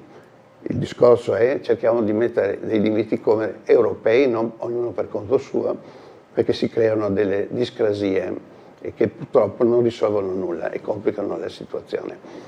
I vantaggi dell'Europa, caspita, 80 anni di pace, l'Europa, l'Unione Europea, da 80 anni, la nostra età più o meno, gode di un sistema di trattenuta dalla violenza e dalla miseria delle contrapposizioni bellicose. Coltiva una scolarità di massa diffusissima, e anche con lo scambio che è stato citato anche dallo stesso signore che ha telefonato, l'Erasmus, che è una cosa bellissima. L'Erasmus è stato fondato da una professoressa italiana, Sofia Corradi, che è morta recentemente, e lei che ha lanciato questa idea e che ha portato milioni e milioni di giovani a incontrarsi e vedersi. Io ho una nipote che a 15 anni è già andata una volta in Spagna e una volta in Irlanda, e a 15 anni, ecco. E quindi c'è uno scambio intenso, aperto, a livello economico, a livello commerciale, a livello di studi, a livello di università, a livello di scienza. L'Europa è un grande patrimonio che va coltivato, anche perché può fare da contraltare alle potenze che tenderebbero invece a invadere il campo altrui, e ce ne sono, come lei ben sa, ecco, no? Ci sono queste potenze, l'Europa con i suoi 350 milioni, quanti sono, di persone, è una potenza in sé, ed è una potenza basata su basi molto importanti, sono basi fondate sulle costituzioni democratiche e liberali. È uno dei posti migliori dove si possa vivere oggi nel mondo, meglio che anche negli Stati Uniti o in Cina o in Russia, tanto per fare degli esempi al volo, insomma. Ecco per cui credo nell'Europa, sono sempre stato europeista in tutti i sensi. Ci sono dei grandi difetti, ci sono delle grandi difficoltà, questo è sicuro, però credo che sia la strada maestra. Allora, dalle mail ci dicono: ritengo il Nautaverso opera inutile, degna di quest'epoca votata alla finzione disumanizzata. Perché non investire e risolvere le disfunzioni dell'acquario tristemente chiuso o del gasometro, esempio di archeologia industriale? Questa è una riflessione che ci... Non sono molto informato di quella verità. Chiedo invece al Presidente del Partito Democratico: non crede che sia poco cristiano mandare le armi per ammazzare altri cristiani in Ucraina? Consiglio al PD di prendere la strada del Movimento 5 Stelle, che non vuole l'avvio delle armi. Ci dice Nevio, e Nevio ci apre così alla riflessione. Abbiamo visto le prove di avvicinamento tra Schlein e Conte che stanno cercando di dialogare su temi che possono appoggiare in maniera comune anche in vista delle prossime elezioni, quindi le giro in questo modo anche, se vogliamo, la sua riflessione. Sono molto grato agli telespettatori perché pensano che io sia un tuttologo. Le domande che stanno fioccando sono molto, molto impegnative. Su questa tematica evidentemente ci sono molte discussioni inevitabili. Anche qui siamo di fronte a problemi complessi, intriganti, estremamente maliziosi anche. C'è da dire una cosa, sempre toccando il tasto dell'Europa: una difesa comune europea fa parte di questa Unione Europea imprecisa ancora, non ben definita, spesso inadempiente, spesso spezzettata, però fa parte di una logica di territorio politico da proteggere. Questa difesa comune auspicata fin dai tempi di De Gasperi non si è mai realizzata. Adesso i paesi continuano a organizzarsi per conto loro e soprattutto sotto la spinta degli americani che vogliono vendere armi agli europei come hanno sempre fatto. Ora, qua non si tratta di mettere in discussione né la NATO né niente, però di sicuro creare una difesa comune indipendente dagli Stati Uniti europea è un punto basilare dell'Unione Europea. Altro è pensare di riarmarsi in maniera indefinita, in maniera non limitata, quindi aumentando il commercio delle armi, che è una bruttura dell'umanità, in cui si guadagna tanto e si consegnano armi in mano a gente che le userà, e quindi sarà sicuramente un brutto effetto della politica e della convivenza. Ecco, quindi sicuramente il riarmo esagerato di cui si sta parlando va combattuto. Non va combattuta il normale riassetto degli eserciti europei dentro un progetto comune. Ecco, ci sono due questioni completamente separate e sicuramente sul problema del commercio delle armi mi trovo molto d'accordo che dovremmo fare molto di più per fermarlo, per limitarlo e per evitare che poi possa esplodere. Un'altra telefonata, pronto? Poi andremo in pubblicità. Sono Paladin, lei e l'amico Magnelli. Sono Dino da Padrone. Buongiorno. Dino, buongiorno. Ecco, ciao, buongiorno a lei e anche a tutti i telespettatori. Volevo puntualizzare che non si tratta dell'ISEE, è un innalzamento e il reddito familiare, cioè il cumulo, quello che una famiglia guadagna, 36.151 euro. Non l'ISEE. L'ISEE è una cosa a parte, che è un documento che viene emesso dall'INPS in base a certe certificazioni, a certi beni che ha la famiglia. Ecco, questo è il punto primo. Poi volevo collegarmi all'ultimo discorso che ha fatto Silvano rispondendo al signor Gino. Io posso dire perfettamente che io ho un figlio di 19 anni e da 3 anni che fa una scuola internazionale a Copenaghen, e quest'anno che era la chiusura del quinto anno è stata una cosa formidabile, perché c'erano ragazzi di 380 paesi, tutto il mondo, e l'esperienza che lui ha avuto imparando 3-4 lingue internazionali, dall'inglese al tedesco, allo spagnolo, al danese, è stata una cosa eccezionale per tutti, e questo grazie appunto alle leggi europee che sono. E voglio dire che questi ragazzi sono di un'affabilità, vanno d'accordo gli indiani con i tibetani, con la Nuova Zelanda, con gli americani, cioè è una cultura che questi ragazzi spero che li portino avanti e che facciano un mondo migliore. come fratellanza. Grazie, buongiorno. Grazie. Dino Zappador. Buongiorno. Totalmente d'accordo. E quando vedo questi convegni che arrivano, i video dai vari convegni giovanili, ce ne sono tanti, tantissimi, con migliaia di giovani di tutto il mondo, di studio, di scienza, di conoscenza. Ecco, ebbene, lì veramente uno sente che si può respirare e che c'è un futuro, perché il problema grosso di oggi, credetemi, è proprio questo, di non credere più al futuro. Ci fermiamo per la pubblicità, ma torniamo fra poco, state con noi.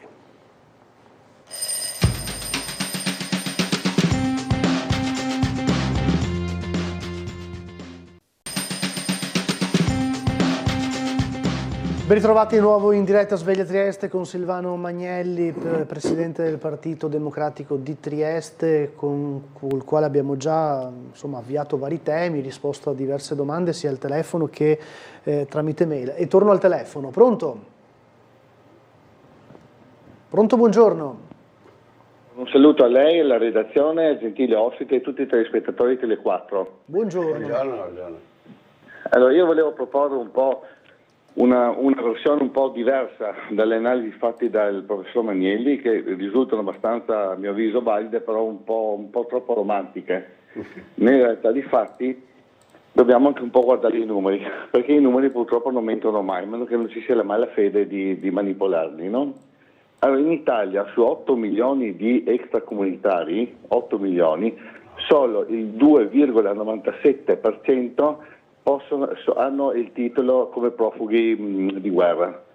Tutto il resto sono nient'altro che persone scese dal barcone e ci hanno raccontato una storia commovente e noi gli abbiamo creduto, e questo è un dato di fatto.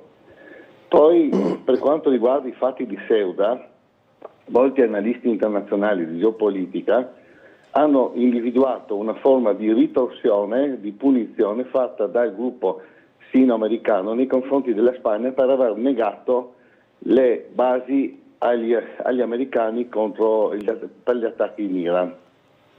E il ruolo dell'Italia a livello internazionale è poco più che la mosca nocchiera nella favola di Fedro, tanto parla ma conta veramente poco, no? Per quanto riguarda perché vengono qua, allora sì, vengono per questioni anche economiche, però io una volta ho parlato in Camera Caritatis con un sottosegretario di un governo africano. Non voglio fare il nome per un semplice motivo, perché me l'ha detto in Camera Caritatis.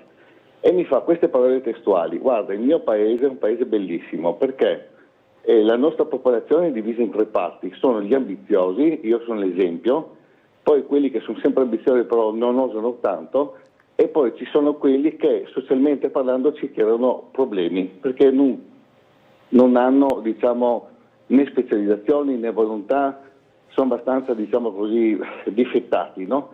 Ma quello non è un problema, ve li mandiamo a voi. Poi c'è un altro fatto, che la gestione degli immigranti, sì, c'è le storielle, guerre, tutte queste cose qua, ma sempre nell'ambito 2,97, quella lì è una multinazionale che fa soldi su soldi e che riceve, la sinistra italiana attraverso certi canali, riceve delle donazioni a sostegno di questa politica. Pertanto, prima di dire che questi qua arrivano col barcone, dobbiamo accomodarci, eccetera, eccetera, dobbiamo guardare un po' a 360 gradi e vedere tutte le dinamiche, non limitarsi solo alla storiella strappalacrime e basta. Grazie, buongiorno. Buongiorno, grazie. Prego, Magnelli. Dunque, comunque un saluto a questo signore. Abbiamo evidentemente visioni diverse. Questo non vuol dire che non si possa parlarsi, anzi è stato molto gentile e cortese, ma io ho il dubbio che questi 8 milioni, mi pare che abbia parlato di 8 milioni, non siano tanti. Ecco, mi pare che gli immigrati presenti sono di meno in Italia. Va detto anche che c'è ormai una richiesta, tanto è vero che lo stesso governo Meloni ha previsto l'arrivo di 500.000 di questi immigranti per qualificarli e inserirli in 3 anni. Questo è stato fatto l'anno scorso, 2 anni fa. Ecco, per cui c'è un bisogno. Gli imprenditori del nord, che si può parlare molto praticamente, non romanticamente, ma molto praticamente, con gli imprenditori del nord che chiedono di avere dei giovani specializzati. C'è un'esperienza interessante fatta dal presidente industriale dell'Alto Adriatico, Michelangelo Agrusti, per cui da tempo dal Ghana arrivano decine e decine di giovani africani specializzati, aiutati lì e quindi poi inseriti qui in un lavoro.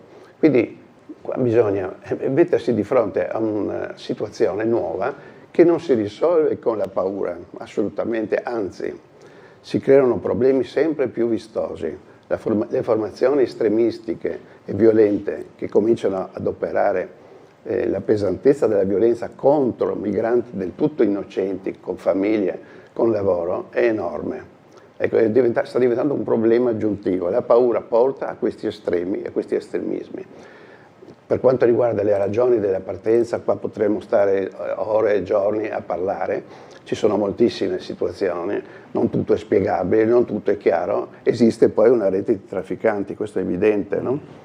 Che non è estranea a tutte queste imprese, assolutamente. Qua si tratta di creare delle situazioni di governo europeo e di governi delle zone interessate che sia sinergico a limitare al massimo il fenomeno del malaffare a danno di queste persone.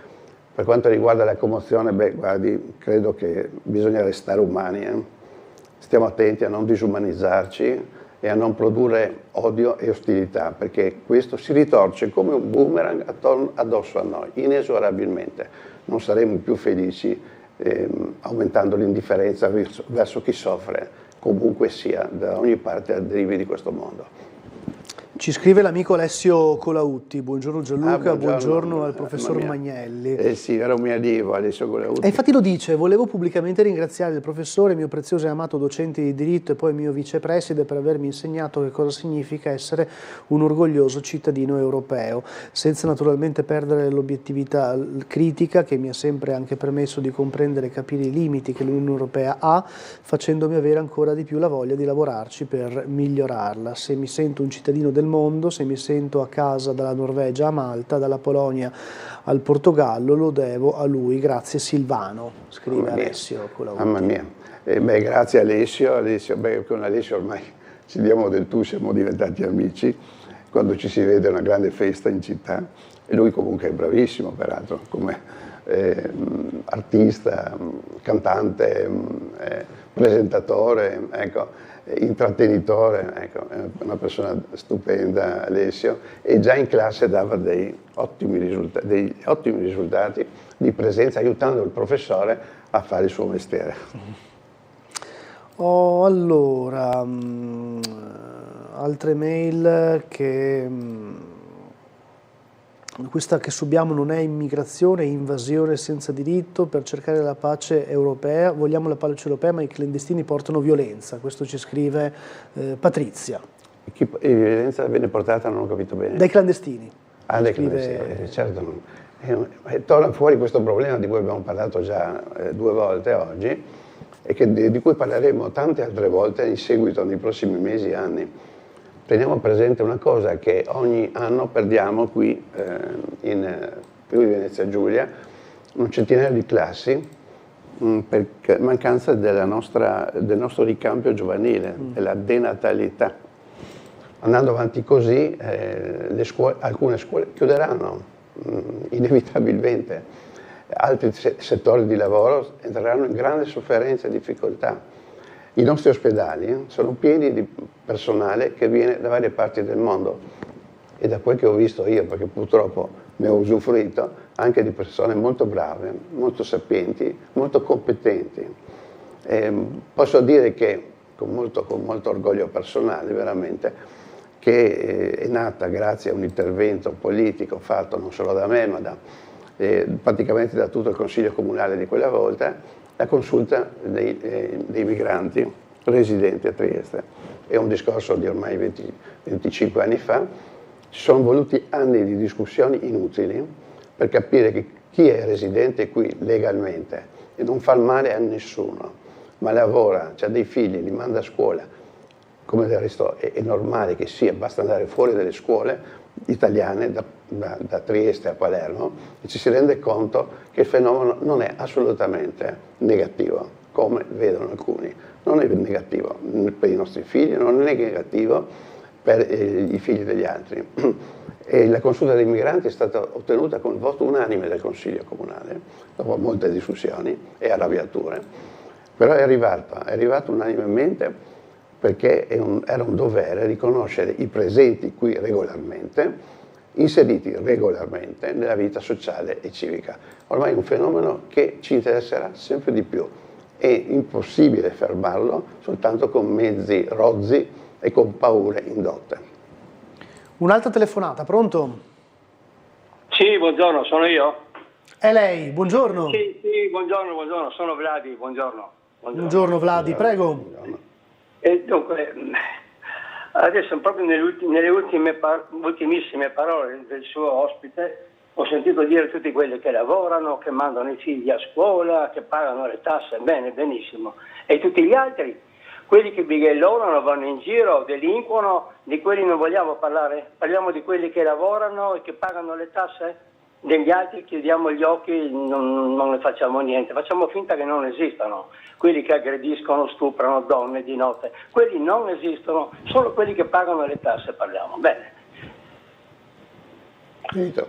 Armamenti, ci si arma non per attaccare, ci si arma per non essere attaccati. Ci si arma perché ci sia un deterrente, per non essere attaccati, e non per andare ad attaccare. Ho sentito parlare di difesa comune europea, bene, benissimo. Ci sono 24 lingue più i dialetti, ma chi comanderebbe questa difesa europea? I tedeschi, i francesi, noi tutti assieme? Quali sarebbero i generali? Non c'è niente che ci unisce ideologicamente, con lingue diverse, con strutture anche politiche diverse. Quindi io mi ricordo invece che in Afghanistan, quando gli americani se ne sono andati, gli afghani si arrampicavano sui carrelli dell'aereo, dappertutto, sulle ali, pur di riuscire a scappare via dall'Afghanistan.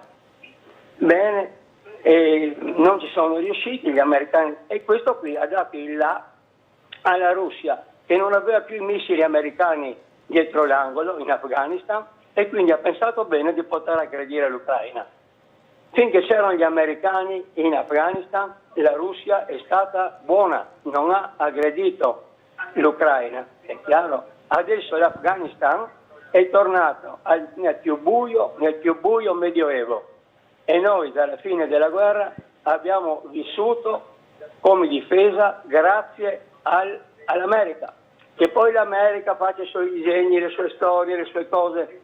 Mi piacerebbe molto vedere cosa succederebbe, per modo di dire, se l'America andasse via, togliesse tutte le basi militari che ha in Italia e in Europa, e poi vediamo cosa facciamo noi europei per difenderci. Chi ci attacca a una lingua, a un paese, a un credo, cinesi, arabi, chi volete, sono uniti da 100 cose. Noi siamo divisi da lingue, da religioni e quant'altro, e lasciamo stare gli islamici, se no qua ci andiamo a parlare fino a dopodomani. Vi ringrazio dell'attenzione. Grazie, buongiorno. Prego. Temo di ripetermi a questo punto, no? Non colgo bene la domanda, nel senso che c'è una visione completamente deformata dell'Europa, come fosse una disgrazia.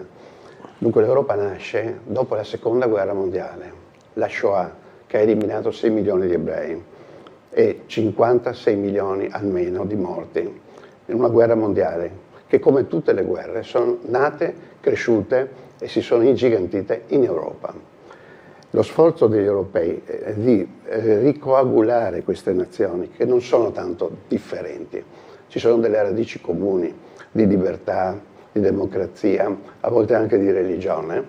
È uno sforzo benedetto, è uno sforzo che va bene, è uno sforzo che ha consentito, ripeto, 80 anni di lontananza dalle guerre. Quindi chi deve governare? Evidentemente il governo, c'è una commissione che sta facendo quello che può in mezzo a tante difficoltà, Ci sono diversità gravi, sì, certamente, ma ci sono molti punti di comunanza. Lo si chiede agli studenti che hanno fatto Erasmus, io li ho visti, li ho incontrati. Quando ero presidente dell'ente regionale diritto allo studio, ho incontrato dei giovani spagnoli, portoghesi e tedeschi, erano strafelici, non felici. E ho conosciuto tanti italiani, studenti, che erano contentissimi. Noi abbiamo dato uno sbocco a un disastro umano come la seconda guerra mondiale che ci aveva messo a terra, qui in Europa in modo particolare, sotto la spinta di razzismi, nazionalismi che ci hanno portato a quel disastro. Da quel disastro siamo risaliti e siamo un punto di civiltà assolutamente imperfetto, ma mi meraviglio di chi mi dice sempre le soluzioni in poche parole. Non ci sono soluzioni in poche parole, non ci sono degli sbocchi facili, ci sono tante fatiche per vivere civilmente, per convivere, per formare comunità nazionali e internazionali che siano proattive, che siano intelligenti, che siano collaborative e che combattano i grandi malefici delle guerre, prima di tutto, e della malavita, altro gravissimo tema che coinvolge tutto il mondo. Per cui beato il momento che abbiamo una Costituzione, che abbiamo delle leggi, che abbiamo una convivenza che non ci rendiamo conto neanche di quali vantaggi possiamo usufruire in Europa. Per cui farei ancora un tifo in questo senso e assolutamente non ce l'ha con l'America, insomma, no? Gli americani fanno parte di questo mondo occidentale, io spero, auguro agli americani di avere un'altra conduzione politica a breve per poter rientrare in una collaborazione intelligente, fattiva, anche con gli europei e con tutti gli altri. Parlando politicamente nello specifico per Trieste, quando è che secondo lei usciranno i nomi dei candidati? Premesso che siamo già in campagna elettorale a livello di partiti. Abbondantemente. Mi chiedevo però quando usciranno i nomi anche per avere il tempo di farla, una buona campagna elettorale. Faccio la solita battuta super scontata, non ha mica un'altra domanda da farmi. No, dunque, non penso che si tratti di aspettare ancora un po', non tanto. Tra settembre e ottobre, massimo credo, massimo, avremo la quasi certezza del candidato o della candidata, dell'uno e dell'altro. Non è facile né per l'uno né per l'altro, perché, tanto perché veniamo da un periodo in cui c'è stata una forte presenza di un sindaco molto votato, ecco, e quindi con il suo carisma particolare. Di conseguenza trovare persone adeguate e che possano coinvolgere non è molto facile. Io so che c'è un lavorio, questo sì, parlo per il campo in cui mi trovo, un lavorio che dura da almeno alcuni mesi per trovare uno sbocco serio. E mi giungono notizie di grandi aperture e di grandi coalizioni possibili. Non riesco a dire niente di più, sinceramente. Va bene, ma poi insomma, come diceva anche lei, prima o poi bisogna uscire, no? Quindi insomma ottobre... Assolutamente, no, tra settembre e ottobre evidentemente avremo la risposta a questa domanda che ho cercato di evitare in qualche maniera. A livello nazionale volevo tornare sul piano di prima, il rapporto tra Partito Democratico e 5 Stelle, dove ci sono comunque delle visioni differenti, anche se entrambi sono nell'alveo del centro-sinistra, insomma, però ci sono dei punti dove fate difficoltà a mettervi d'accordo, no? Sì, sicuramente non è un rapporto facile, ma diciamo che il nucleo centrale di questo disaccordo è la questione della politica estera, non il come porsi di fronte in modo particolare alla guerra ucraina della Russia scatenata contro l'Ucraina e del comportamento e le risposte che possono dare gli europei. Questo è il punto chiave anche, no, di dissidio, ecco, di differenza di opinione, ma in molte altre cose mi pare, sul piano del lavoro, sul piano della scuola, della socialità, della cultura, Ecco, ci sono delle posizioni molto più, anche dell'Europa tutto sommato, perché comunque il Presidente Conte, se ricordo bene, è stato quello che ha avviato il tema del PNR, cioè lui da Presidente è riuscito a ottenere quel risultato che sta dando dei grandi frutti in Italia, con soldi europei, come ben sappiamo. Quindi mi pare che ci sono molti più i contatti possibili e c'è un punto di divergenza delicatissimo, sicuramente, che va affrontato come in tutte le coalizioni. È impossibile fare coalizione affermando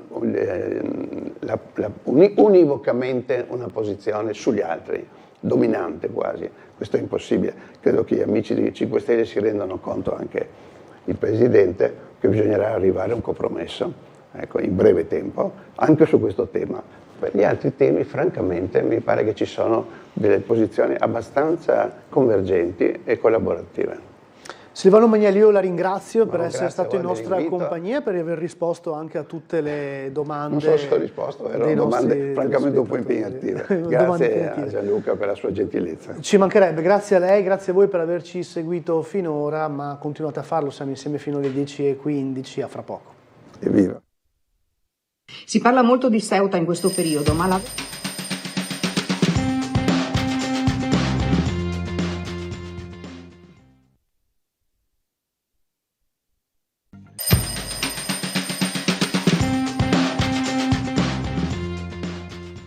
Si aggiunge ai nostri servizi di pattugliamento del territorio, in particolar modo per raggiungere parchi, lungomari come appunto qua a Trieste e lungomari di Barcola, ma anche le aree dei centri storici.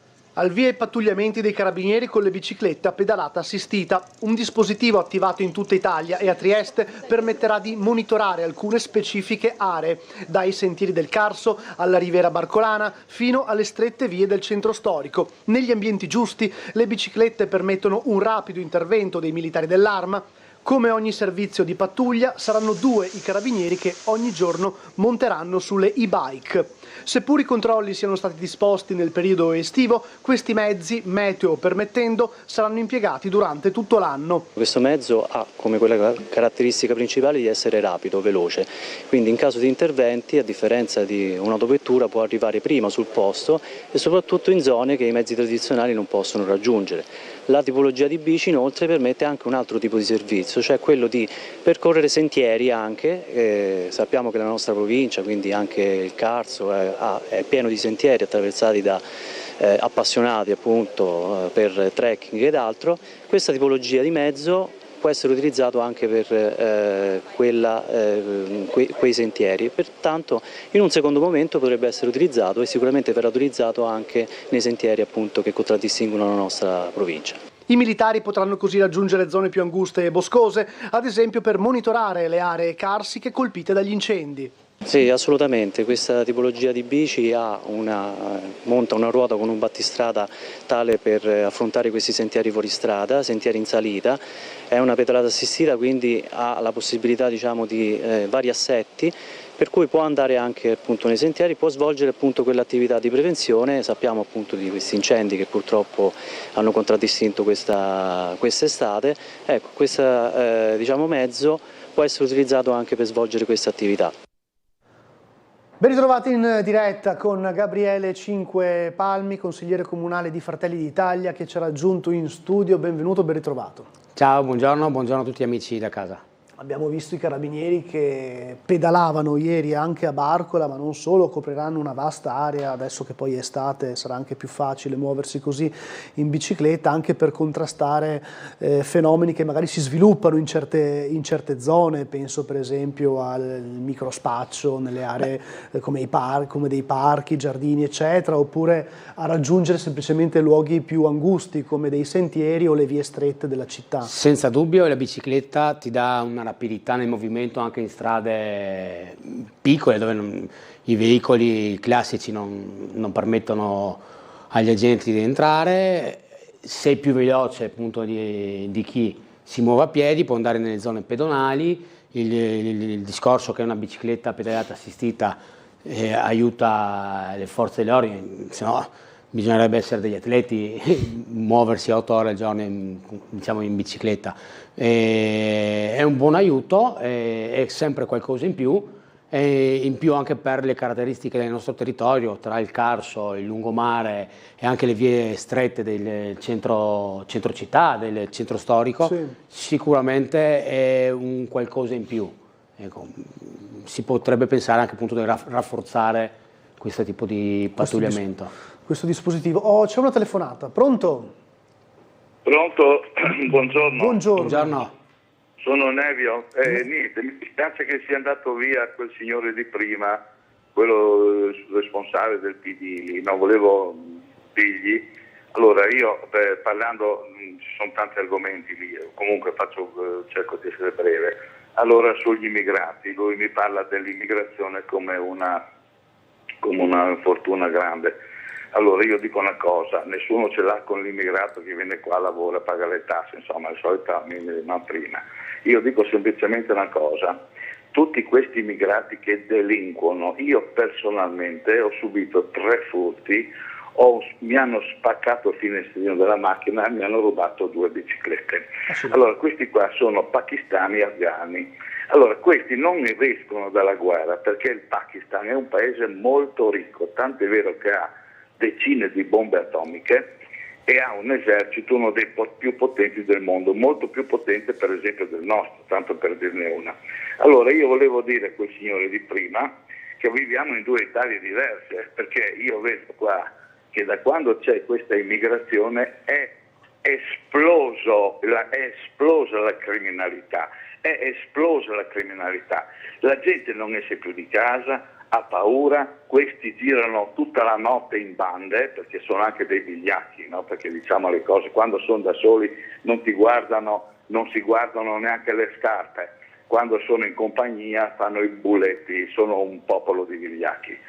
Ma al di là di questo, poi cosa volevo dire? Io sono contrarissimo a mandare armi all'Ucraina, anche perché l'Ucraina, queste armi che poi l'Ucraina compra, vengono da vari ufficiali dell'esercito ucraino, questo non lo dico io, basterebbe informarsi, vendono le armi alla criminalità organizzata, perché questi generali che sono tutti corrotti, il 99,9% sono corrotti, tanto è vero che beccano il generale all'estero che è scappato con 2 milioni di euro, beccano l'ex ministro che è scappato con 10 milioni di euro, sono tutti che scappano e il Zelensky naturalmente nel suo entourage.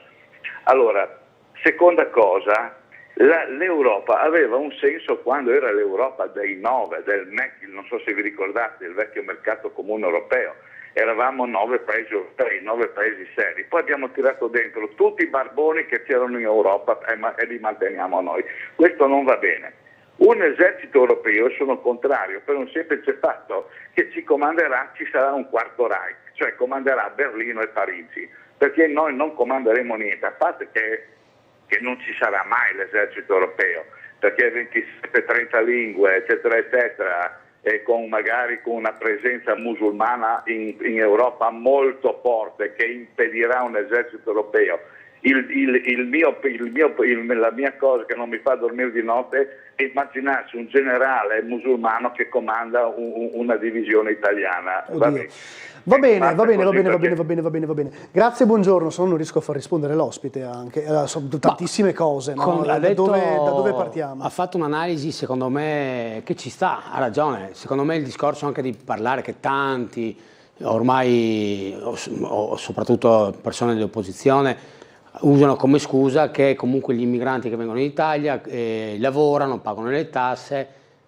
Quei pochi seri che lavorano, cioè, per amor di ci sono, lavorano anche con me, ma comunque magari lavora un membro della famiglia, è sposato, ha 4 figli, su una paga che viene percepita nel nucleo familiare, poi si porta a casa 1.500-2.000 euro di aiuti tra assegni familiari, contributi degli affitti. Quindi anche il discorso che loro pagano le tasse non ci sta, nel senso, comunque sono più soldi che poi prendono di contributi per case popolari, aiuti bollette, cose che magari noi che siamo qua nel nostro territorio non prendiamo, anche perché abbiamo 2 culture diverse, cioè noi magari prima di mettere al mondo dei bambini, dei figli, pensiamo ad avere un lavoro, a sistemarci, costruire una casa, a crearci una posizione economica indipendente, mentre chi arriva da altri paesi sappiamo benissimo che fanno figli perché per loro far figli è la cosa primaria, poi nel mantenerli si vedrà. Ecco, quindi condivido pienamente quanto detto dall'ascoltatore di casa. Poi volevo ricordare, parlando appunto di immigrazione, di paesi musulmani, ieri c'era anche il 4 agosto del 72, a Trieste aveva subito anche l'unico attentato importante che dopo per fortuna non è andato a buon fine, quello della SIOT, fatto appunto proprio dai palestinesi, quello che oggi tutti quanti scendono in piazza a difendere. E quindi diciamo che l'analisi del telespettatore non è tanto lontano dal mio pensiero, anche parlare di un esercito europeo, visto la massiccia ormai presenza anche appunto delle religioni musulmane all'interno dell'Europa, noi sappiamo benissimo l'ideologia diversa tra il cristianesimo, la nostra visione e la visione musulmana, quindi andremo veramente, è una cosa che secondo me anche non si potrà attuare, non si può perpetrare in nessun modo, quindi bisognerebbe un po' rivedere determinati punti di vista. Appoggio pienamente quanto detto dal telespettatore. Il punto sull'invio delle armi in Ucraina? Ma su quello io personalmente sono sempre stato contrario. Ecco, questa è una mia visione che l'ho sempre detto, non mi sono mai nascosto, magari lontano da quanto era anche del mio partito, però dopodiché è chiaro che quanto succede poi nella politica mondiale non va avanti per simpatie, no? Perché oggi c'è Trump o Zelensky, l'Italia può cambiare il punto di vista. Noi dovevamo, a mio parere, avere un punto di difesa per quanto riguardava all'interno della NATO, e il fattore Ucraina, secondo me l'invio di tutti questi aiuti che sono stati, secondo me ha soltanto prolungato la guerra. E sul fronte sicurezza interno c'è stata la manifestazione l'altra sera, no? Sì, l'altra sera c'è stata la manifestazione in piazza della Borsa, sono passato anch'io, abbiamo finito presto in consiglio comunale, quindi ho approfittato per andare in piazza della Borsa, ho salutato un po' di persone che conosco. Diciamo che poi il mio dibattito si era spostato su un altro punto, perché ho visto che c'era molto malumore per quanto riguarda la sicurezza, no? Sì. Però io voglio far presente a tutti i telespettatori che ci seguono a casa, come ho fatto poi anche in piazza, facciamo l'esempio della ragazza aggredita in via Svevo. Allora facciamolo fra un attimo, Cinque Palmi, perché vedo che è pronto già il nostro Umberto Bosazzi. Oggi c'è il giuramento, mi pare di 415 allievi della Polizia di Stato. Umberto è lì alla scuola di San Giovanni, pronto insieme al nostro Enzo Iannacone. Umberto, a te. Sì, buongiorno Gianluca, buongiorno al consigliere Cinque Palmi, buongiorno ai nostri telespettatori. Sta iniziando proprio in questo momento la solenne cerimonia di giuramento degli allievi del 233esimo corso di allievi di polizia. Siamo alla scuola di via Damiano Chiesa, come potete vedere stanno passando proprio accanto a noi, adesso si schiereranno e poi ci sarà appunto la cerimonia del giuramento con gli interventi penso del prefetto Petronzi e credo anche della questore. In questo momento la cerimonia è praticamente appena iniziata. Io credo che vi restituisco la linea e penso che poi dopo, non voglio minimamente dare indicazioni di regia, ma penso che poi seguirete questa cerimonia con delle finestre all'interno di Sveglia Trieste. Certo, grazie Umberto e Enzo Iannacone. Oggi giurano gli allievi, tra l'altro si prevede un buon rinforzo proprio per Trieste, sia per la polizia di frontiera che per gli altri reparti, no? A proposito di rinforzi, organico che aumenta, sicurezza, eccetera. Più ce n'è, meglio è. La polizia di frontiera, proprio anche in questo periodo, è stata messa sempre sotto accusa dicendo che non serve il lavoro che stanno facendo, che star fermi sul confine è inutile, invece i numeri parlano chiaro, perché c'è stato un blocco dell'82% della rotta migratoria balcanica, quindi i numeri parlano chiaro, e grazie agli agenti che lavorano sul confine e pattugliano. Non dimentichiamo anche l'arresto di numerosi passeur. È no? proprio quello che fa forza, anche perché dando questo segnale poi chi deve passare il confine ci pensa un paio di volte. Ecco. Poi tornando al discorso di prima, abbiamo assistito in questi giorni violenze all'interno della nostra città, violenze che erano lontane dal nostro vivere, della nostra quiete giornaliera, e ho fatto presente a molte persone che erano giù in piazza, amici miei che erano là, che una ragazza è stata aggredita da 4 uomini africani, da 4 africani. Gli agenti in tempo di 4 ore hanno trovato chi c'è. Voglio dire, in 4 ore hanno saputo chi erano, li hanno arrestati con tutte le indagini, telecamere, quindi vuol dire che la polizia fa il suo lavoro, perché veramente in un tempo irrisorio hanno arrestato queste persone. Poi in tempo di altre 2 ore queste persone erano a piedi liberi. Cioè, di cosa stiamo parlando? Cioè, allora la polizia più di questo cosa deve fare? Poi ho fatto presente alle centinaia di persone che erano là, che ho parlato con loro, quando abbiamo avuto la possibilità di votare il referendum giustizia, che io quella là non mi do ancora pace, dove erano queste persone? Che si va adesso a protestare chiedendo giustizia, e proprio quando noi cittadini avremmo potuto dire la nostra, non sono andati al voto. È troppo comodo così. Perché per me è impossibile il pensiero che 4 persone che hanno malmenato una ragazza, 30 giorni di prognosi, dopo un paio di ore sono di nuovo liberi. A queste persone non gli è stato neanche contestato il tentato omicidio. Poi ho sentito uno dell'opposizione dire: beh, ma un regolamento di droga perché lei era una tossica. E allora, ma di cosa stiamo parlando? È come dire: beh, ma una violenza, suonava con il minigonna, se l'è cercata. È la stessa identica cosa. Perché una è tossicodipendente e, tra virgolette, gli sta bene, sa cosa può andare incontro. Cioè, ma veramente stiamo vivendo in una realtà parallela, lontano da anni luce.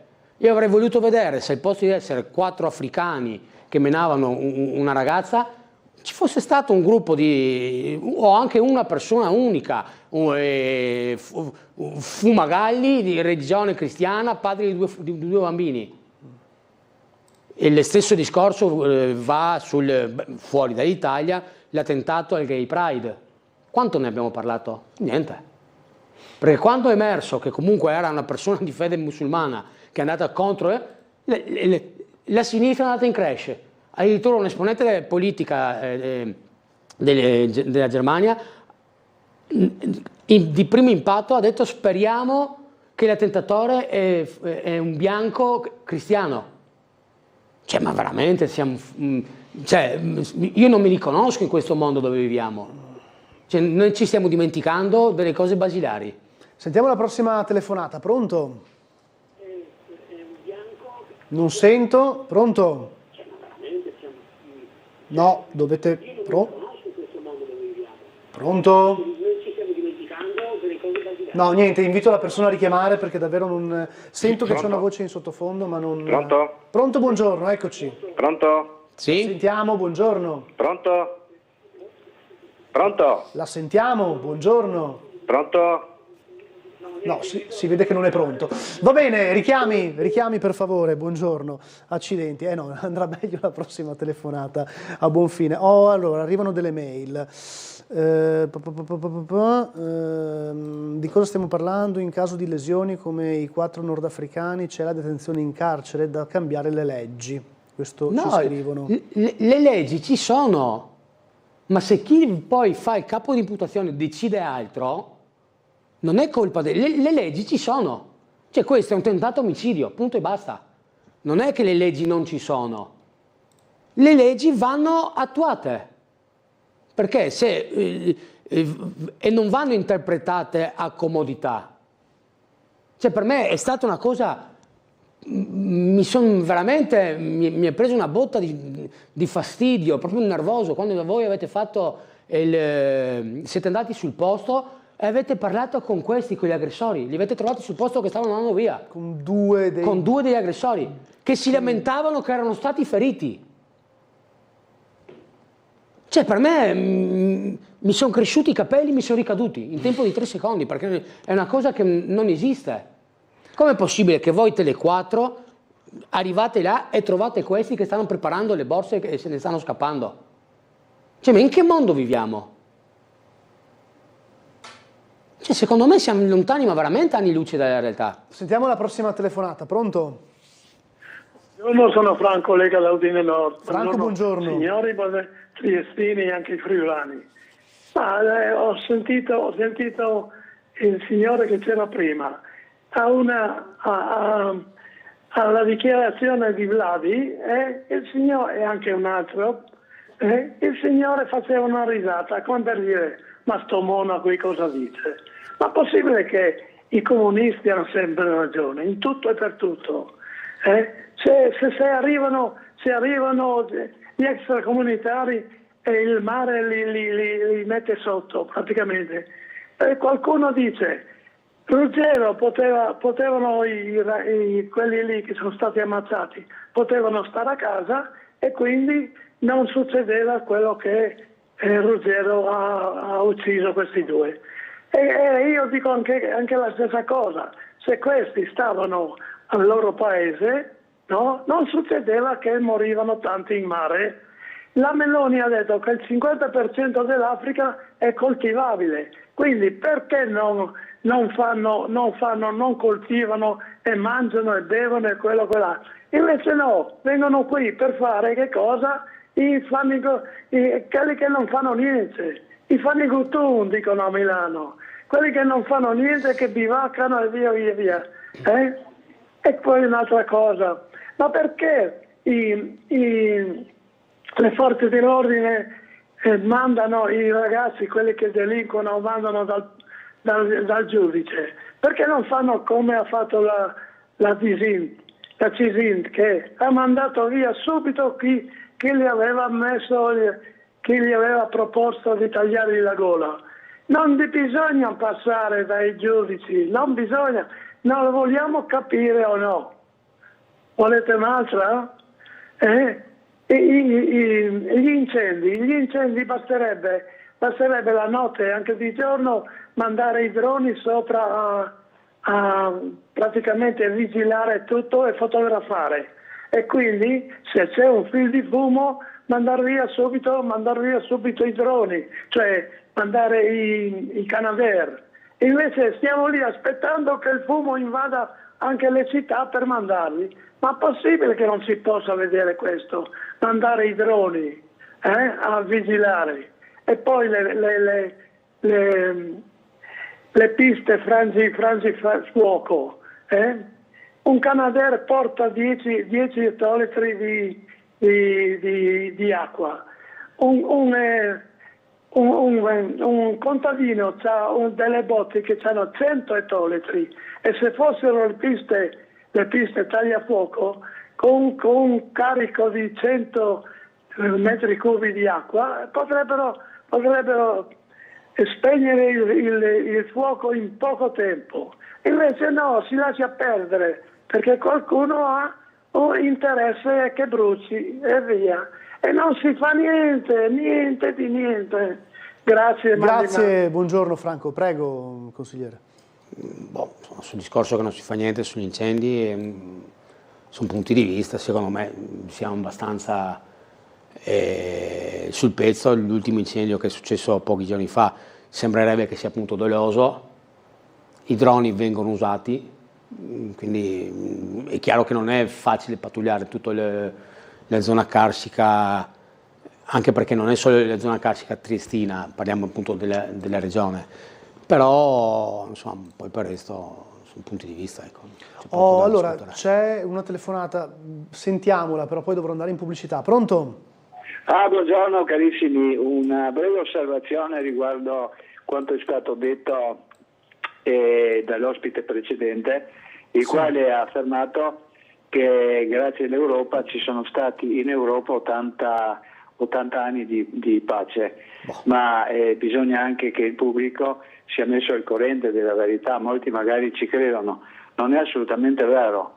Belgrado è stata bombardata sotto il governo D'Alema negli anni 90 e quella era un'azione di piena guerra, e da allora sono passati solo 30 anni, quindi è giusto essere più corretti nella definizione delle cose.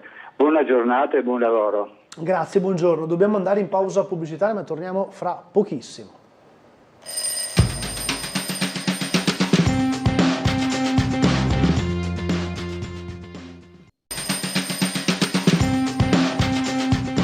Ben ritrovati di nuovo a Sveglia Trieste con il consigliere Cinquepalmi, Fratelli d'Italia. Abbiamo già risposto a delle domande. Sentiamo un'altra al telefono. Pronto? Sì, buongiorno, un saluto al gentile ospite. Buongiorno. Io volevo mettere in evidenza una contraddizione detta politicamente parlando dal gentile ospite, no? Poi si meraviglia perché questa piccola delinquenza, diciamo, la combina e poi subito dopo viene liberata. Allora, voglio ricordare una cosa, che innanzitutto la magistratura, il magistrato è pagato per far applicare le leggi che il Parlamento o il governo, diciamo, decreta. Questo è un concetto molto fondamentale nel discorso, no? Dal governo Letta fino alla riforma Cantabria, che è di Fratelli d'Italia, se non sbaglio, no, Fratelli d'Italia, il partito di Berlusconi, c'è stata una volontà chiara, netta, politica, di depenalizzare le pene fino a 5 anni di reclusione, ovvero se io porto l'esempio della donna che è stata pestata, 30 giorni di prognosi, non si va in galera per 30 giorni di prognosi in base alla legge della Repubblica Italiana attualmente in vigore, ma si va in prigione se si fanno 41 giorni di prognosi, perché fino a 40 giorni non è contemplato il fatto di andare in carcere. Ecco perché il ragazzo è andato via fatto su col dito, perché basta presentarsi davanti al giudice ed essere extracomunitari, perché gli extracomunitari sono protetti, diciamo, dalla comunità dell'Unione Europea, dire sono nulla tenente e così di conseguenza tutte le multe non si pagano, si mantiene, diciamo, al di sotto dei 40 giorni in caso di lesioni oppure di piccoli furtarelli, e poi magari si dice che in quel momento si era un po' così alterati, il 99,9% fa liscia, e questo è un dato di fatto. Anche negli incendi, se non supera, diciamo, i danni, non supera i 40 giorni, non supera, se non sbaglio, gli abitati, se non sbaglio agli abitati, se vengono presi, vengono mollati. La Cantabria, che è fatta del centro-destra, voglio ricordare che ha, diciamo, ha messo un'innovazione molto nefasta. Ha detto che si può perseguire, ad esempio, un borseggiatore solo qualora, diciamo, viene fatta la denuncia. Allora, cosa ha causato questo? Ha causato che, prendiamo ad esempio Venezia, diciamo, è piena zeppa di borseggiatori. Mirano, diciamo, turisti americani in particolar modo, perché nessun turista americano ritorna dall'America in Italia per fare, diciamo, una causa con tanto di avvocato, di spese, eccetera, eccetera, eccetera, per dopo questo qua viene, diciamo, rimesso di nuovo in libertà perché è la pena di sotto dei 5 anni. Di conseguenza, se la microcriminalità a questo punto è in una zona franca, lo si deve grazie anche al centro-destra, che piaccia o non piaccia, basta solo essere un po' informati. Grazie, buongiorno. Grazie Mugio. Prego, Cinquepalmi. Non la vedo, perché le leggi poi vanno anche applicate e vanno interpretate. Se a questa ragazza veniva immediatamente riconosciuto, ad esempio, il tentato omicidio, se veniva riconosciuto il fatto che erano in 4, quindi associazione a delinquere, i ragazzi potevano anche essere ancora in carcere. Invece è stato riconosciuto immediatamente il minimo per farli poi uscire immediatamente. Quindi assolutamente non condivido questa lettura e questa visione del telespettatore. Allora, forse siamo con lo zaino pronti per tornare sul luogo della cerimonia? Forse è in corso l'inno dopo il giuramento, mi informa Umberto Bosazzi, vedo solo se... Eccolo qua, sentiamolo.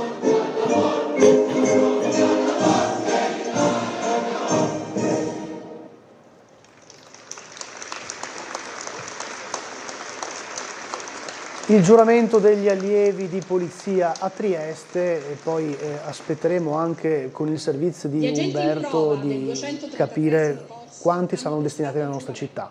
Reparto le armi al fianco. Reparto riso. Agente in prova, Barratta Alessia, da lettura della preghiera alla patria. Bene, torniamo di nuovo in studio. Ogni tanto, consigliere, facciamo vedere appunto questi spezzoni in diretta anche per mostrare, dicevamo, agenti che dovranno rinforzare Trieste. Credo una 60, ma in realtà numeri più specifici li avremo. Sì, avevo sentito intorno al 50, avevo sentito. Sì, e dovremmo sentire anche se riusciremo a fare l'intervista al questore e capire anche un po' come verranno, perché poi non sono 60 in più, perché poi bisogna tener conto dei pensionamenti e anche dei trasferimenti. E anche appunto vedere poi in che. Esatto, però pare che il saldo sia comunque positivo, sì. Cioè Trieste acquisterà più operatori, questa è sicuramente una cosa che non può far altro che far piacere, anche perché si è sempre detto siamo sotto organico, c'è bisogno. No? Anche perché teniamo presente, da una parte noi stiamo vivendo degli episodi di violenza e molti cittadini si lamentano appunto che Trieste sta diventando invivibile, pericolosa per girare la sera, dall'altra parte invece vediamo che Trieste sta esplodendo come città a livello europeo e non solo, sia sotto il punto di vista turistico che anche per quanto riguarda anche il lavoro, quindi insomma viviamo le due situazioni un po' contrarie, perché da una parte diciamo appunto che Trieste sta diventando pericolosa, ma dall'altra vediamo appunto Trieste invasa da turisti, da persone che parlano bene di questa città, quindi un rafforzamento appunto delle forze dell'ordine sicuramente giova le nostre strade. Un'altra telefonata, pronto? Buongiorno Paladin e buongiorno a Cinque Palmi. Buongiorno. Buongiorno, allora io ho sentito la prima telefonata dell'ospite precedente del signor Visintin che chiedeva che cosa farebbe lui se fosse eletto sindaco. Ha detto scuole, che sono già tutte un remitur le scuole, ecco, e altre 2 o 3 cose. Non ho sentito parlare di anziani. La città è la più alta dopo Genova, mi sembra, di anziani che vivono soli, morti solitarie che non vengono neanche raccontate, la sicurezza degli anziani. Gli anziani una volta usavano andare a fare la passeggiata sotto casa col cane o sulle panchine che c'erano sotto casa e si trovavano per fare la chiacchierata durante la sera. Adesso non si lo può fare perché non c'è sicurezza. Sicurezza è uguale libertà di andare a fare una passeggiata in marina, libertà di andare a fare una passeggiata a Barcola, libertà di andare a mangiare un gelato. Questo non esiste più alla sera e purtroppo nessuno parla degli anziani, si parla di tutto e di più, di turisti, ecco, e di tutto e di più, Cinque Palmi, ma non si parla degli anziani. Io sono anziana, sono autosufficiente, non chiedo niente, però mi metto oggi, domani potrei avere anch'io qualche problema e noi tutti abbiamo dei familiari anziani, mamma, papà, nonni e nonne, voi che siete giovani, ma questo non è possibile.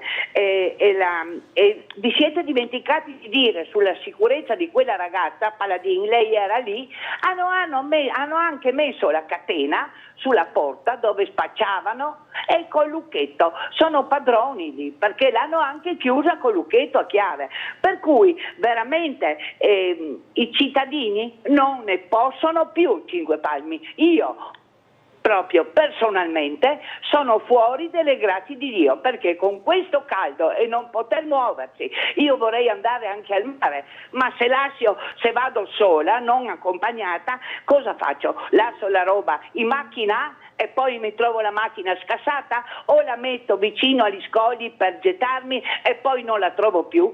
Questo è anche un problema. Non esistono solo turisti, non esistono solo giovani, Erasmus ed altro, esistono anche gli anziani, e gli anziani, l'ho già detto una volta, vi votano, perché i ragazzi giovani non hanno neanche più voglia di andare a votare. Grazie. Grazie, buongiorno. Prego. Sì, il discorso di Nivea è assolutamente giusto. Non ho il pensiero che gli anziani votano e i giovani no.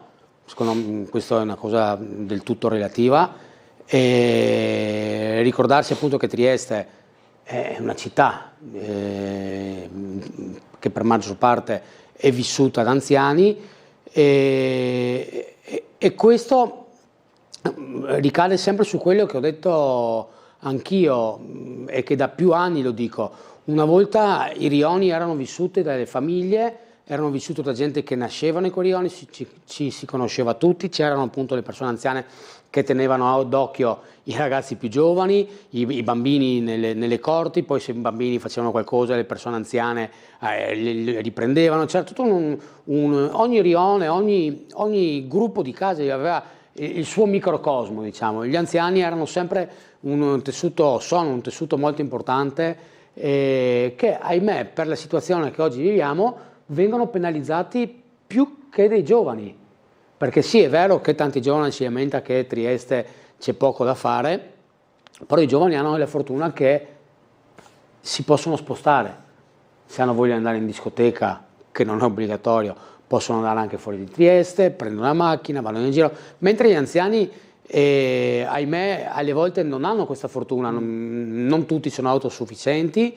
e sono i primi a subire tante volte la prepotenza anche di queste persone, perché ricordiamo, come ha detto anche il primo telespettatore che ha telefonato, queste persone qua sono anche vigliacchi, aggrediscono se sono in gruppo, aggrediscono i ragazzi più giovani o le persone più anziane, le pari età o quando sono uno a uno non aggrediscono mai, anzi più volte mi è successo di andare magari a fare qualche giro la sera insieme ai miei amici, ci troviamo in zona di Via Torino, Piazza della Borsa, andiamo a fare dei giretti per andare a bere qualcosa, giusto così, però casualmente nessuno ci ha mai detto niente. Cioè, per che motivo? Poi nella stessa sera magari ho la notizia che un gruppo di stranieri ha assalito un gruppo di 2 o 3 giovani e ragazzi di 14, 15, 16 anni indifesi, e magari io ero a qualche centinaio di me e a me nessuno ha detto niente, perché queste persone qua sono anche vigliacche e se la prendono con chi sanno che è più facile. Quindi gli anziani spesso sono bersagli di questi gruppi, questi baby gang, vediamo anche negli autobus. Noi avevamo l'accortezza, se una persona anziana entrava nell'autobus ci spostavamo, gli lasciamo il posto e gli davamo una mano anche con le borse da spesa, e non che noi quella volta eravamo dei boy scout, però c'era un minimo di sentimento verso queste persone, perché alla fine poteva essere mia nonna, cosa che adesso non, purtroppo quello che vediamo qua in giro, nessuno ha più questo sentiment. Torniamo di nuovo da Umberto Bosazzi dopo il giuramento degli allievi della Polizia di Stato. Umberto. Sì, Gianluca, allora in questo momento c'è un momento di attesa, perché dovrebbe partire un collegamento con Campobasso. Voi sapete che in parecchi luoghi d'Italia oggi si giura, e quindi da Campobasso dovrebbe arrivare in diretta un messaggio sia del ministro Piantedosi che del capo della polizia. Nei momenti in cui non eravamo collegati c'è stato il discorso di saluto della direttrice della scuola, che ha ricordato anche l'impegno sociale degli allievi agenti del 233esimo corso. Prima mi sono scordato di dirne il numero, sono 415, e come avete potuto intuire anche dalle immagini di Enzo Iannacone ci sono anche tutti i parenti che sono convenuti per salutare, per essere vicino ai loro ragazzi. In questo momento si sta proiettando un filmato che documenta le varie fasi del corso, appunto in attesa del collegamento con Campobasso. Vi restituirei quindi la linea. Grazie Umberto Bosazzi. Noi andiamo invece al telefono. Pronto? Oh? Sì, pronto. Buongiorno, prego. Sì, buongiorno. Niente, buongiorno a tutti quanti, anche a 5 panni. Niente, mi ascolta anche me, quel signore di prima, educato, posato, mi ha detto un casino di robe, cioè veramente robe che vuol dire che le veramente persone che sono stupide. Allora, le ho detto una verità. Quelli del Ghana, sicuramente quelli del Ghana, ho visto amici servizi, che va a imparare la materia, la lingua, tutto quanto, quindi veramente sei persone preparate. Ma questo è il discorso, dipende da persone preparate, non è che decidi chi che viene qua clandestinamente, voglio stare qua, i butta i miei documenti, non sanno chi che è sta gente, e dopodiché non si è preparati perché ne gane altre ne parte. E dopodiché a causa della delinquenza di queste persone qua prende anche quei regolari che mi conoscono, e anche un caro amico che lavora ma veramente tanto, è una persona eccezionale. Ultima cosa, mi domando a quel signor là, no, de prima, se in casa, in un appartamento, una palazzina, lui mai avuto un appartamento dedicato alle CS o diciamo Schiavone o Compagnia Bella, no? Sì, la mia compagna, e posso dire una cosa, che è invivibile, perché dove che sei 2, 3, dopodiché fa feste, in 4, 5, 6, dei odori impressionanti, mi ne tocca accompagnare la mia ragazza, non più in portone, ma fin davanti casa, perché queste persone sono veramente pericolose. E l'ultimissima cosa, vuol dire, carabinieri, polizia, bellissimo da vedere, ma non serve a dare 5.000, 10.000, 100.000, quando questi non può neanche dare un scappellotto o mettere le manette, per favore, possono mettere le manette? E questo è il discorso, mani libere alla polizia. Grazie. Grazie, buongiorno. L'ultima cosa detta, a parte che condivido tutto, ma l'ultima cosa detta è la cosa più importante. La polizia deve essere libera ad agire. Noi vediamo che il sindaco Lepore dopo si è fatto, che è successo un paio di settimane fa, quello che è successo dei poliziotti con quell'altro extracomunitario che ha perso la vita, immediatamente ha convocato una piazza. Cioè, senza che nemmeno si sappia il motivo che questo è morto, il perché è stato arrestato, non si sapeva ancora niente, e il sindaco della sinistra immediatamente contro la polizia, però poi quando ha bisogno chiede la scorta.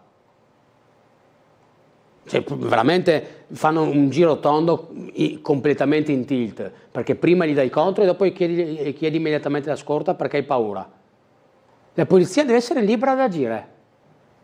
Perché io penso che solo qua in Italia assistiamo alle scene dove che appunto questi delinquenti vanno contro la polizia con armi da taglio, con bastoni, e la polizia non può agire. Si deve tenere a distanza, perché se magari usano le armi non è una difesa proporzionata all'offesa. Cioè, dal momento che tu mi aggredisci, qualsiasi mia difesa dovrebbe essere lecita.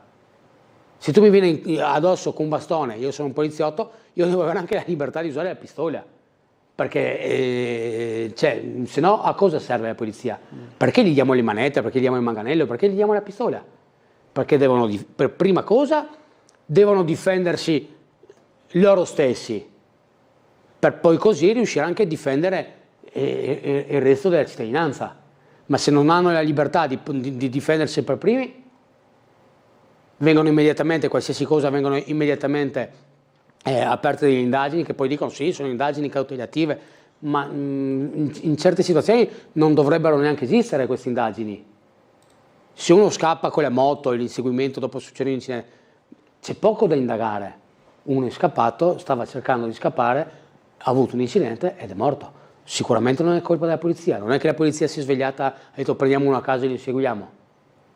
E invece purtroppo vediamo che più volte, che poi l'opposizione, la sinistra ci va a braccetto con queste situazioni qua, prendono la difesa magari dei delinquenti perché sono extracomunitari, perché bisogna capire da dove è partito il disagio, tutto quello che ogni volta loro parlano, e non pensano mai che queste persone, gli agenti delle forze dell'ordine, sono persone normali che vogliono svolgere il proprio lavoro, lo fanno perché ci credono, e soprattutto la sera magari hanno anche la volontà di tornare a casa della propria famiglia. Quindi hanno il diritto di difendersi. Un'altra telefonata, pronto? Pronto? Buongiorno. Buongiorno, dottor Gullotta, lei è il suo ospite. Sono Paladini. sono Nevio Santini. Mi sentite? Sì. Ecco, guardate, io sono sempre da parte delle forze dell'ordine e il più delle volte sono sconcertato per queste cose che dobbiamo assistere, queste ingiustizie, tutte queste, non so neanche io come definirle, no? Allora un poliziotto fa il suo lavoro, rischia la vita per difenderci, qualsiasi cosa fa, viene sbattuto in prima pagina e trattato come un delinquente. Però volevo chiedere un'altra cosa. Ho visto le bellissime immagini del giuramento di ieri e ho visto che c'è una grossissima percentuale di futuri agenti femminili, donne, belle ragazze, niente da dire, nelle loro gonne con le buffetterie bianche. Ma io mi chiedo una cosa, queste ragazze sono in grado di fermare una rissa tra marocchini o indifferente tra chi? Perché se non sono in grado, allora non servono a niente, servono solo a fare i piantoni dentro nella caserma. Ecco, solamente questo volevo chiedervi. Buongiorno, grazie. Sì, sinceramente non ho capito la considerazione. Sono donne sicuramente preparate a svolgere quel lavoro, qualsiasi altro lavoro saranno chiamate a ottemperare. Non mi sembra assurdo fare differenze di questo tipo, sinceramente. No, lascio la risposta all'ospite. Prego, Cinque Palmi. Forse io capisco cosa intende anche il telespettatore da casa, nel senso che magari una ragazza, per quanto preparata sia, una ragazza che ha 50-60 kg ha difficoltà ad affrontare un uomo che magari ne ha 80-90 kg a livello di forza fisica. E questo geneticamente nessuno può contrastare questo discorso. Proprio per questo la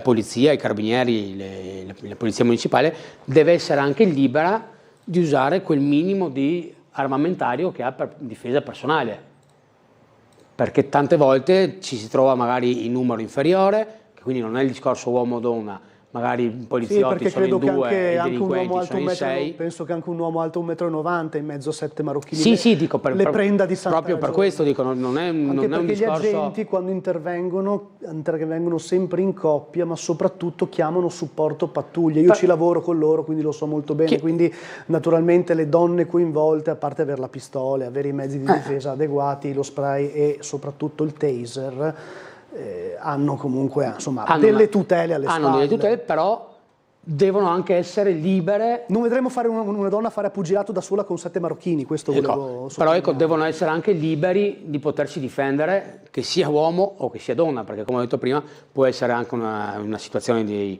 numeri diversa, può essere appunto che anch'io che sono 1,76 m per 80 kg mi trovo davanti uno ancora più grande, cioè anch'io ho difficoltà, a prescindere maschio o femmina che sia, quindi le forze dell'ordine devono essere libere di difendersi.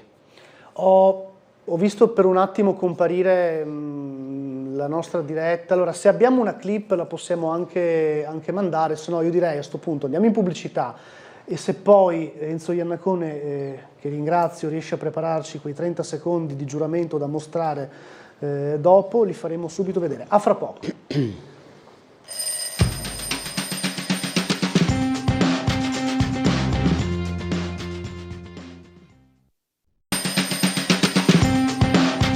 Domani la votare.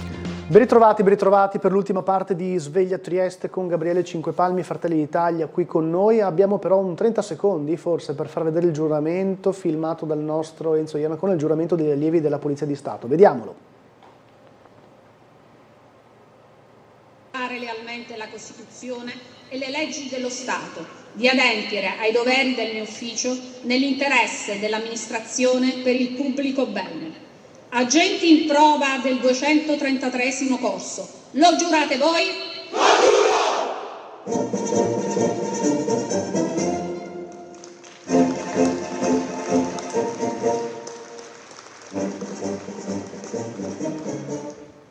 Bene, poi sono sempre grandi emozioni, soprattutto dei genitori e dei parenti che sono sugli spalti a guardare i loro figli e le loro figlie, insomma, compiere questo importante passo.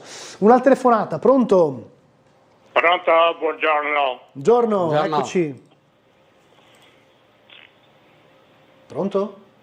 Pronto? La sento forte e chiaro, buongiorno. Sì. Prego. Mi chiamo Flavio. Flavio, prego. Sì. Oh.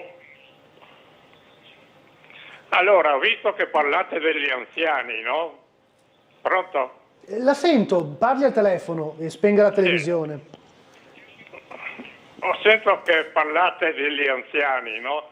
Propongo un'agevolazione per gli anziani e quindi propongo il trasporto pubblico gratuito per gli over 70.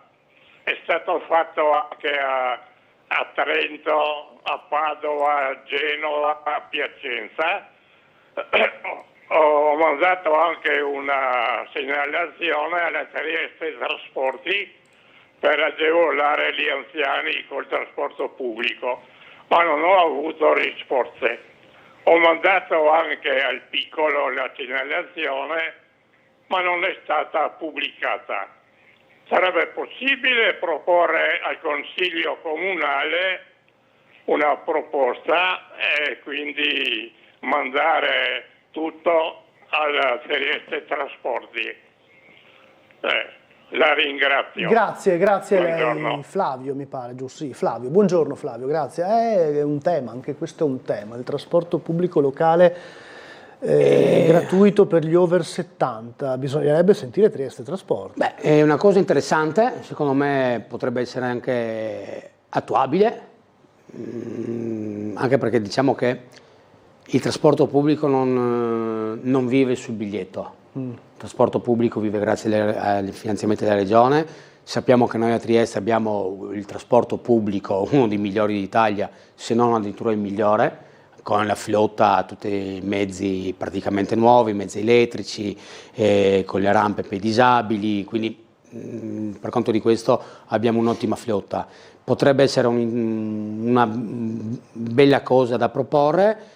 Se ne dovrebbe occupare la Regione, perché il trasporto pubblico è in capo alla Regione, però è una cosa secondo me che può essere portata avanti. Ecco. E poi c'è il tema del potenziamento del tram, no? Che si discute spesso di fare qualcosa anche a livello turistico, anche potenziando ovviamente il costo del biglietto. Potrebbe essere una soluzione anche proporre qualcosa, perché già viene molto utilizzato dai turisti. Secondo me no? Il tram, adesso io dirò una cosa che mi prendono a sassate. Stia attento. Io sono famoso per dire le cose che penso e magari anche se mi tornano indietro poi come un boomerang. Abbiamo visto che il tram non funziona come mezzo di trasporto per mezzo pubblico. Ecco. Quindi chi da Opicina deve scendere a Trieste sicuramente fa prima con gli autobus, si farebbe prima con la cabinovia.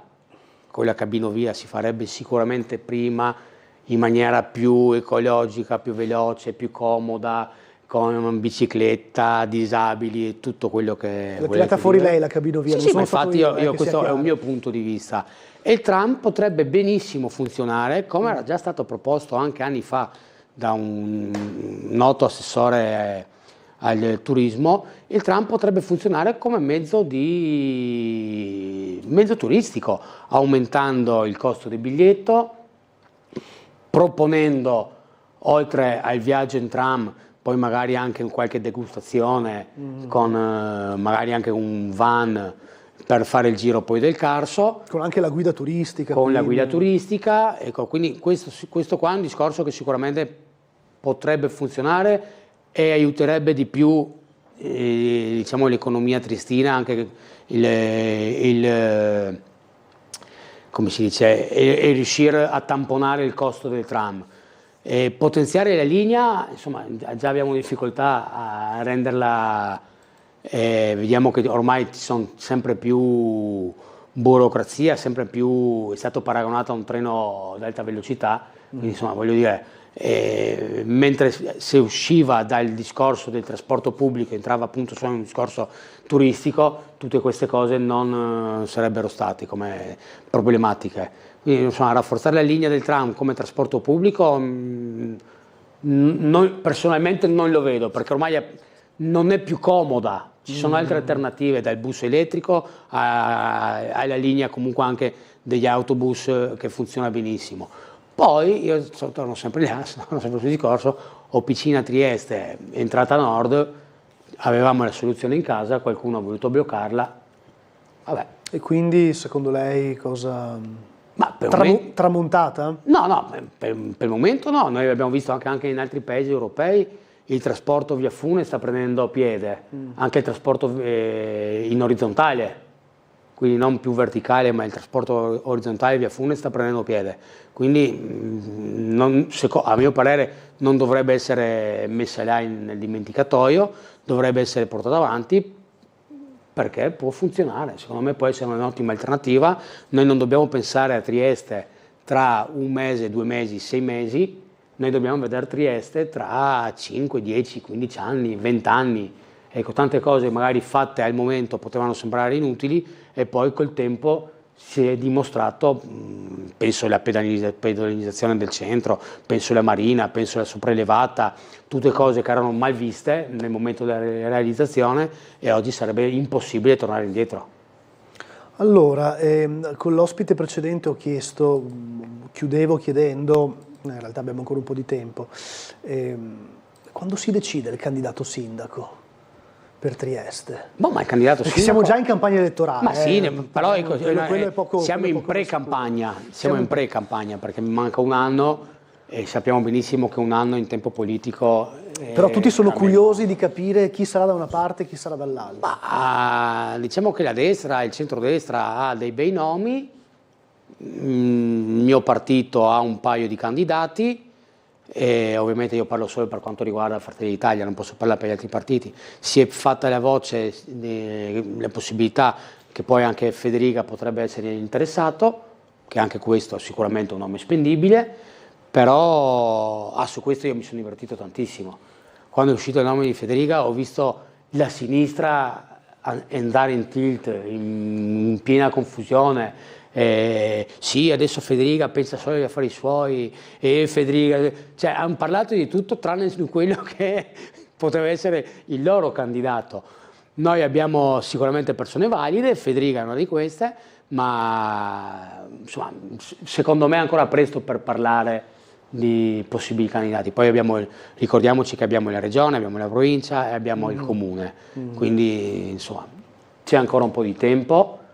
E un paio di nomi interessanti ci sono. Che lei ovviamente mi dirà adesso, giusto? Per prima cosa, ma proprio anzi vado a fare immediatamente un post sui social. Ma no, beh, è chiaro che la curiosità c'è da parte di tutti, anche perché il dopo di piazza... intanto il dopo di piazza sarà qualcosa di...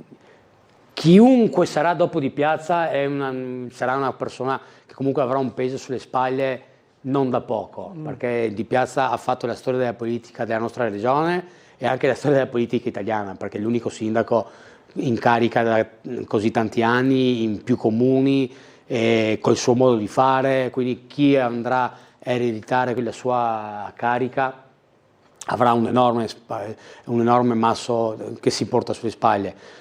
Però sono tranquillo, ecco, per questo, non ho grossi dubbi, non ho paure, nemmeno perplessità. Sappiamo benissimo che Trieste, diciamo, va tra la destra e la sinistra, siamo là e là, ecco, non c'è un enorme divario, quindi i nomi molto importanti saranno anche fatti non solo dal sindaco, ma anche delle persone candidate come consiglieri, che poi potranno diventare anche come assessori. Diciamo che la regione, nella propria città, per quanto riguarda il comune, le persone che poi portano avanti la lista sono molto importanti rispetto a un discorso nazionale. Qua andare a votare il comune è molto importante, votare il consigliere, votare chi poi può fare da portavoce, quindi il sindaco è importante e poi anche tutta la squadra che ci gira attorno ha la sua importanza. diciamo, voglio ricordare, il sindaco può essere un Mourinho del 2010, ma poi l'Inter aveva tutti i suoi giocatori. Ecco. Deduco che lei è interista, quindi giustamente. Sì. Allora, ci scrive Maria Stella che plaude alla proposta del bus gratis agli over 70, quindi evidentemente è un qualcosa che ma mi sembra che comunque interesse. Era già stata portata avanti, era già stato chiesto anche al presidente delle aziende di trasporto, però può essere un discorso che anche questo, più che magari anche over 70, bisognerebbe anche forse fare un calcolo dei redditi, perché abbiamo persone over 70 che possono permettersi anche di comprarsi l'autobus e abbiamo persone over 60 che non arrivano a fine mese, quindi magari un discorso per quanto riguarda non solo legato all'età ma anche legato al reddito. Certo.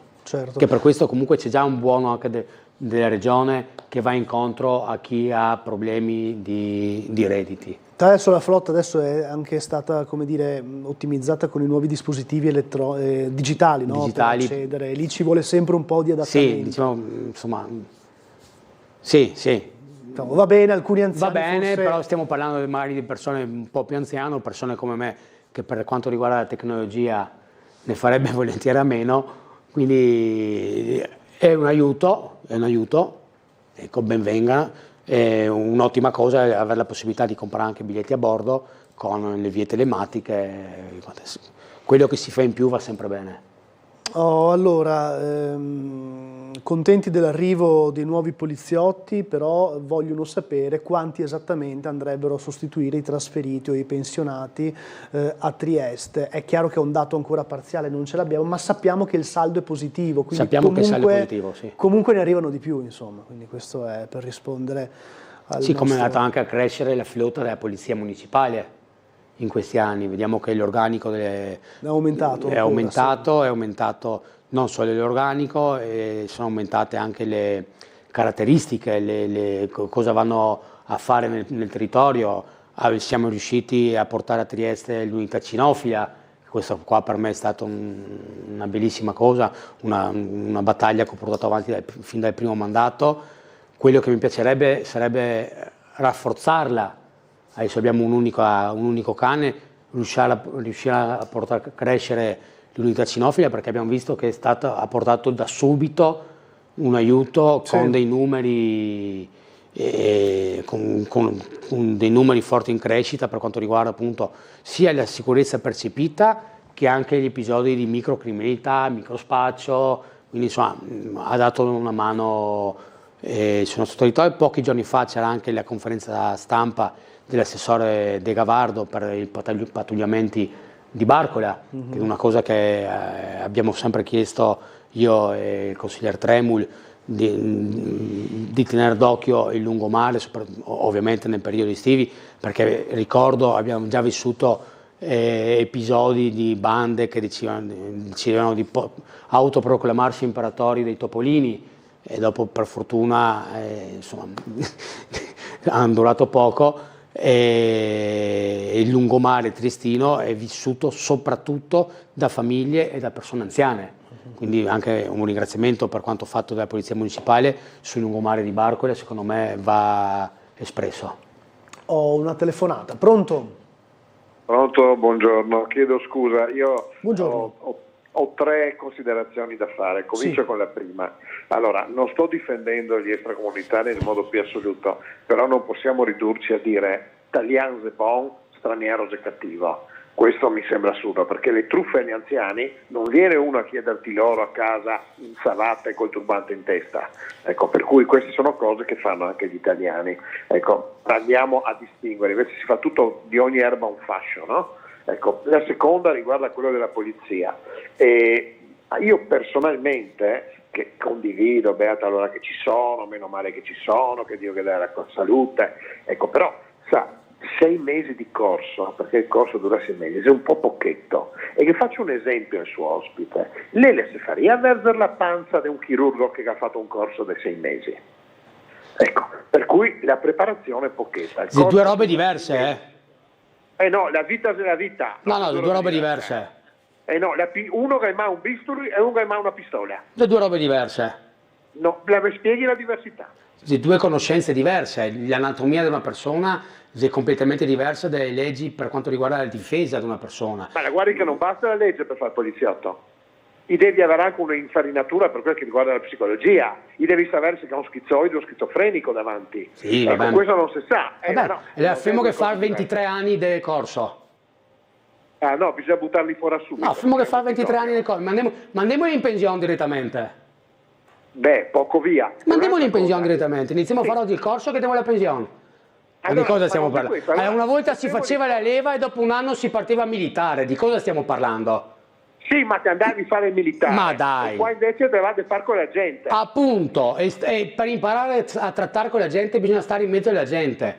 Non bisogna fare corsi su corsi, sovracorsi e ancora corsi. Bisogna essere preparati. Sì, a stare in mezzo alla gente. Ha detto, una cosa giusta l'ha detta. No, ma non solo una. E adesso la terza sulla Gabinovia, no? Allora, mi sommona, giustamente, ecco, e prima di tutto la Gabinovia ha un grande limite, ha un punto d'arrivo e uno di partenza, no? 6 vie intermedie. Però ultimamente, nei giorni scorsi, ho preso la prima funivia, ossia quella del Lussari, prezzo 18 euro. E 15 giorni prima ho preso la funivia del Cermis, Val di Fiemme, 26 euro. Noi invece faremo una, o lei la volessi fare una, che con 1,50 euro, quello che costa il biglietto, mi porta. Chi mette i soldi di differenza? Ma è difficile capire. Lei era residente, dove che lei ha preso la funivia? È uguale per tutti. No, fin da subito io, sottoscritto, ho detto che devono esserci 2 biglietti, uno per i residenti, uno per i non residenti. Semplice. Mi sembra che questa sia limpida come l'acqua. Sì, ma poi possiamo parlare, serve, non serve. Il discorso dei soldi, il trasporto pubblico non si è mai mantenuto da solo, il trasporto pubblico vive grazie alla regione, perché è il trasporto pubblico. Chi che paga? Mica che domanda, chi che paga la differenza? Come su tutto il trasporto pubblico paga la regione? Sì, ma tutto il trasporto pubblico, no chi che paga. Sì. Su tutto il trasporto pubblico la regione dà circa, forse mi sbaglio, ma siamo sicuramente attorno all'80%. Ecco, sì, ma una cosa dell'80% di 1,5 euro. Una cosa no, non ci capiamo, allora non ci capiamo. Euro. No, non posso capirmi. No, non ci capiamo. Non so, devo capire, la gara con lei. No, la ragione la ha sempre gli altri. No, la ragione la lei, la comanda lei. No, nel suo partito che comanda. Neanche a casa mia comando. Ma no, la comanda, perché sennò, ecco, ma non vuoi chiamare per discutere, vuoi chiamare per dire che 3 pensieri. E lì mi ha fatto capire che sono tutti e 3 sbagliati. Allora continuiamo così e sarà la gente che capirà se va ben così o non va. Grazie. Grazie, buongiorno. Beh, dobbiamo chiudere a questo punto. No, ma io dico, come uno può dire che le persone che vengono preparate dopo 6 mesi non possono andare a esercitare il ruolo del poliziotto? Ma di cosa stiamo parlando? O paragonare il lavoro del poliziotto al lavoro del chirurgo. Cioè sono 2 lavori completamente diversi. Non è che uno entra nelle forze dell'ordine e domani lo buttano in mezzo alle vele a Napoli, in mezzo alla malavita. Cioè ci sono dei vari step.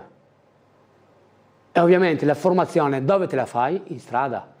E su questo mi sembra che è impossibile dire il contrario. Un altro discorso è quando uno mi parla di operazione a cuore aperto, chirurgia. Però anche là, dopo non è che uno dopo 5 anni di scuola è il più bravo chirurgo del mondo. Anche là avrà bisogno di farsi la sua esperienza. Certo. Ecco. Grazie Gabriele Cinquepanni. Peccato questa telefonata poteva arrivare all'inizio, mannaggia.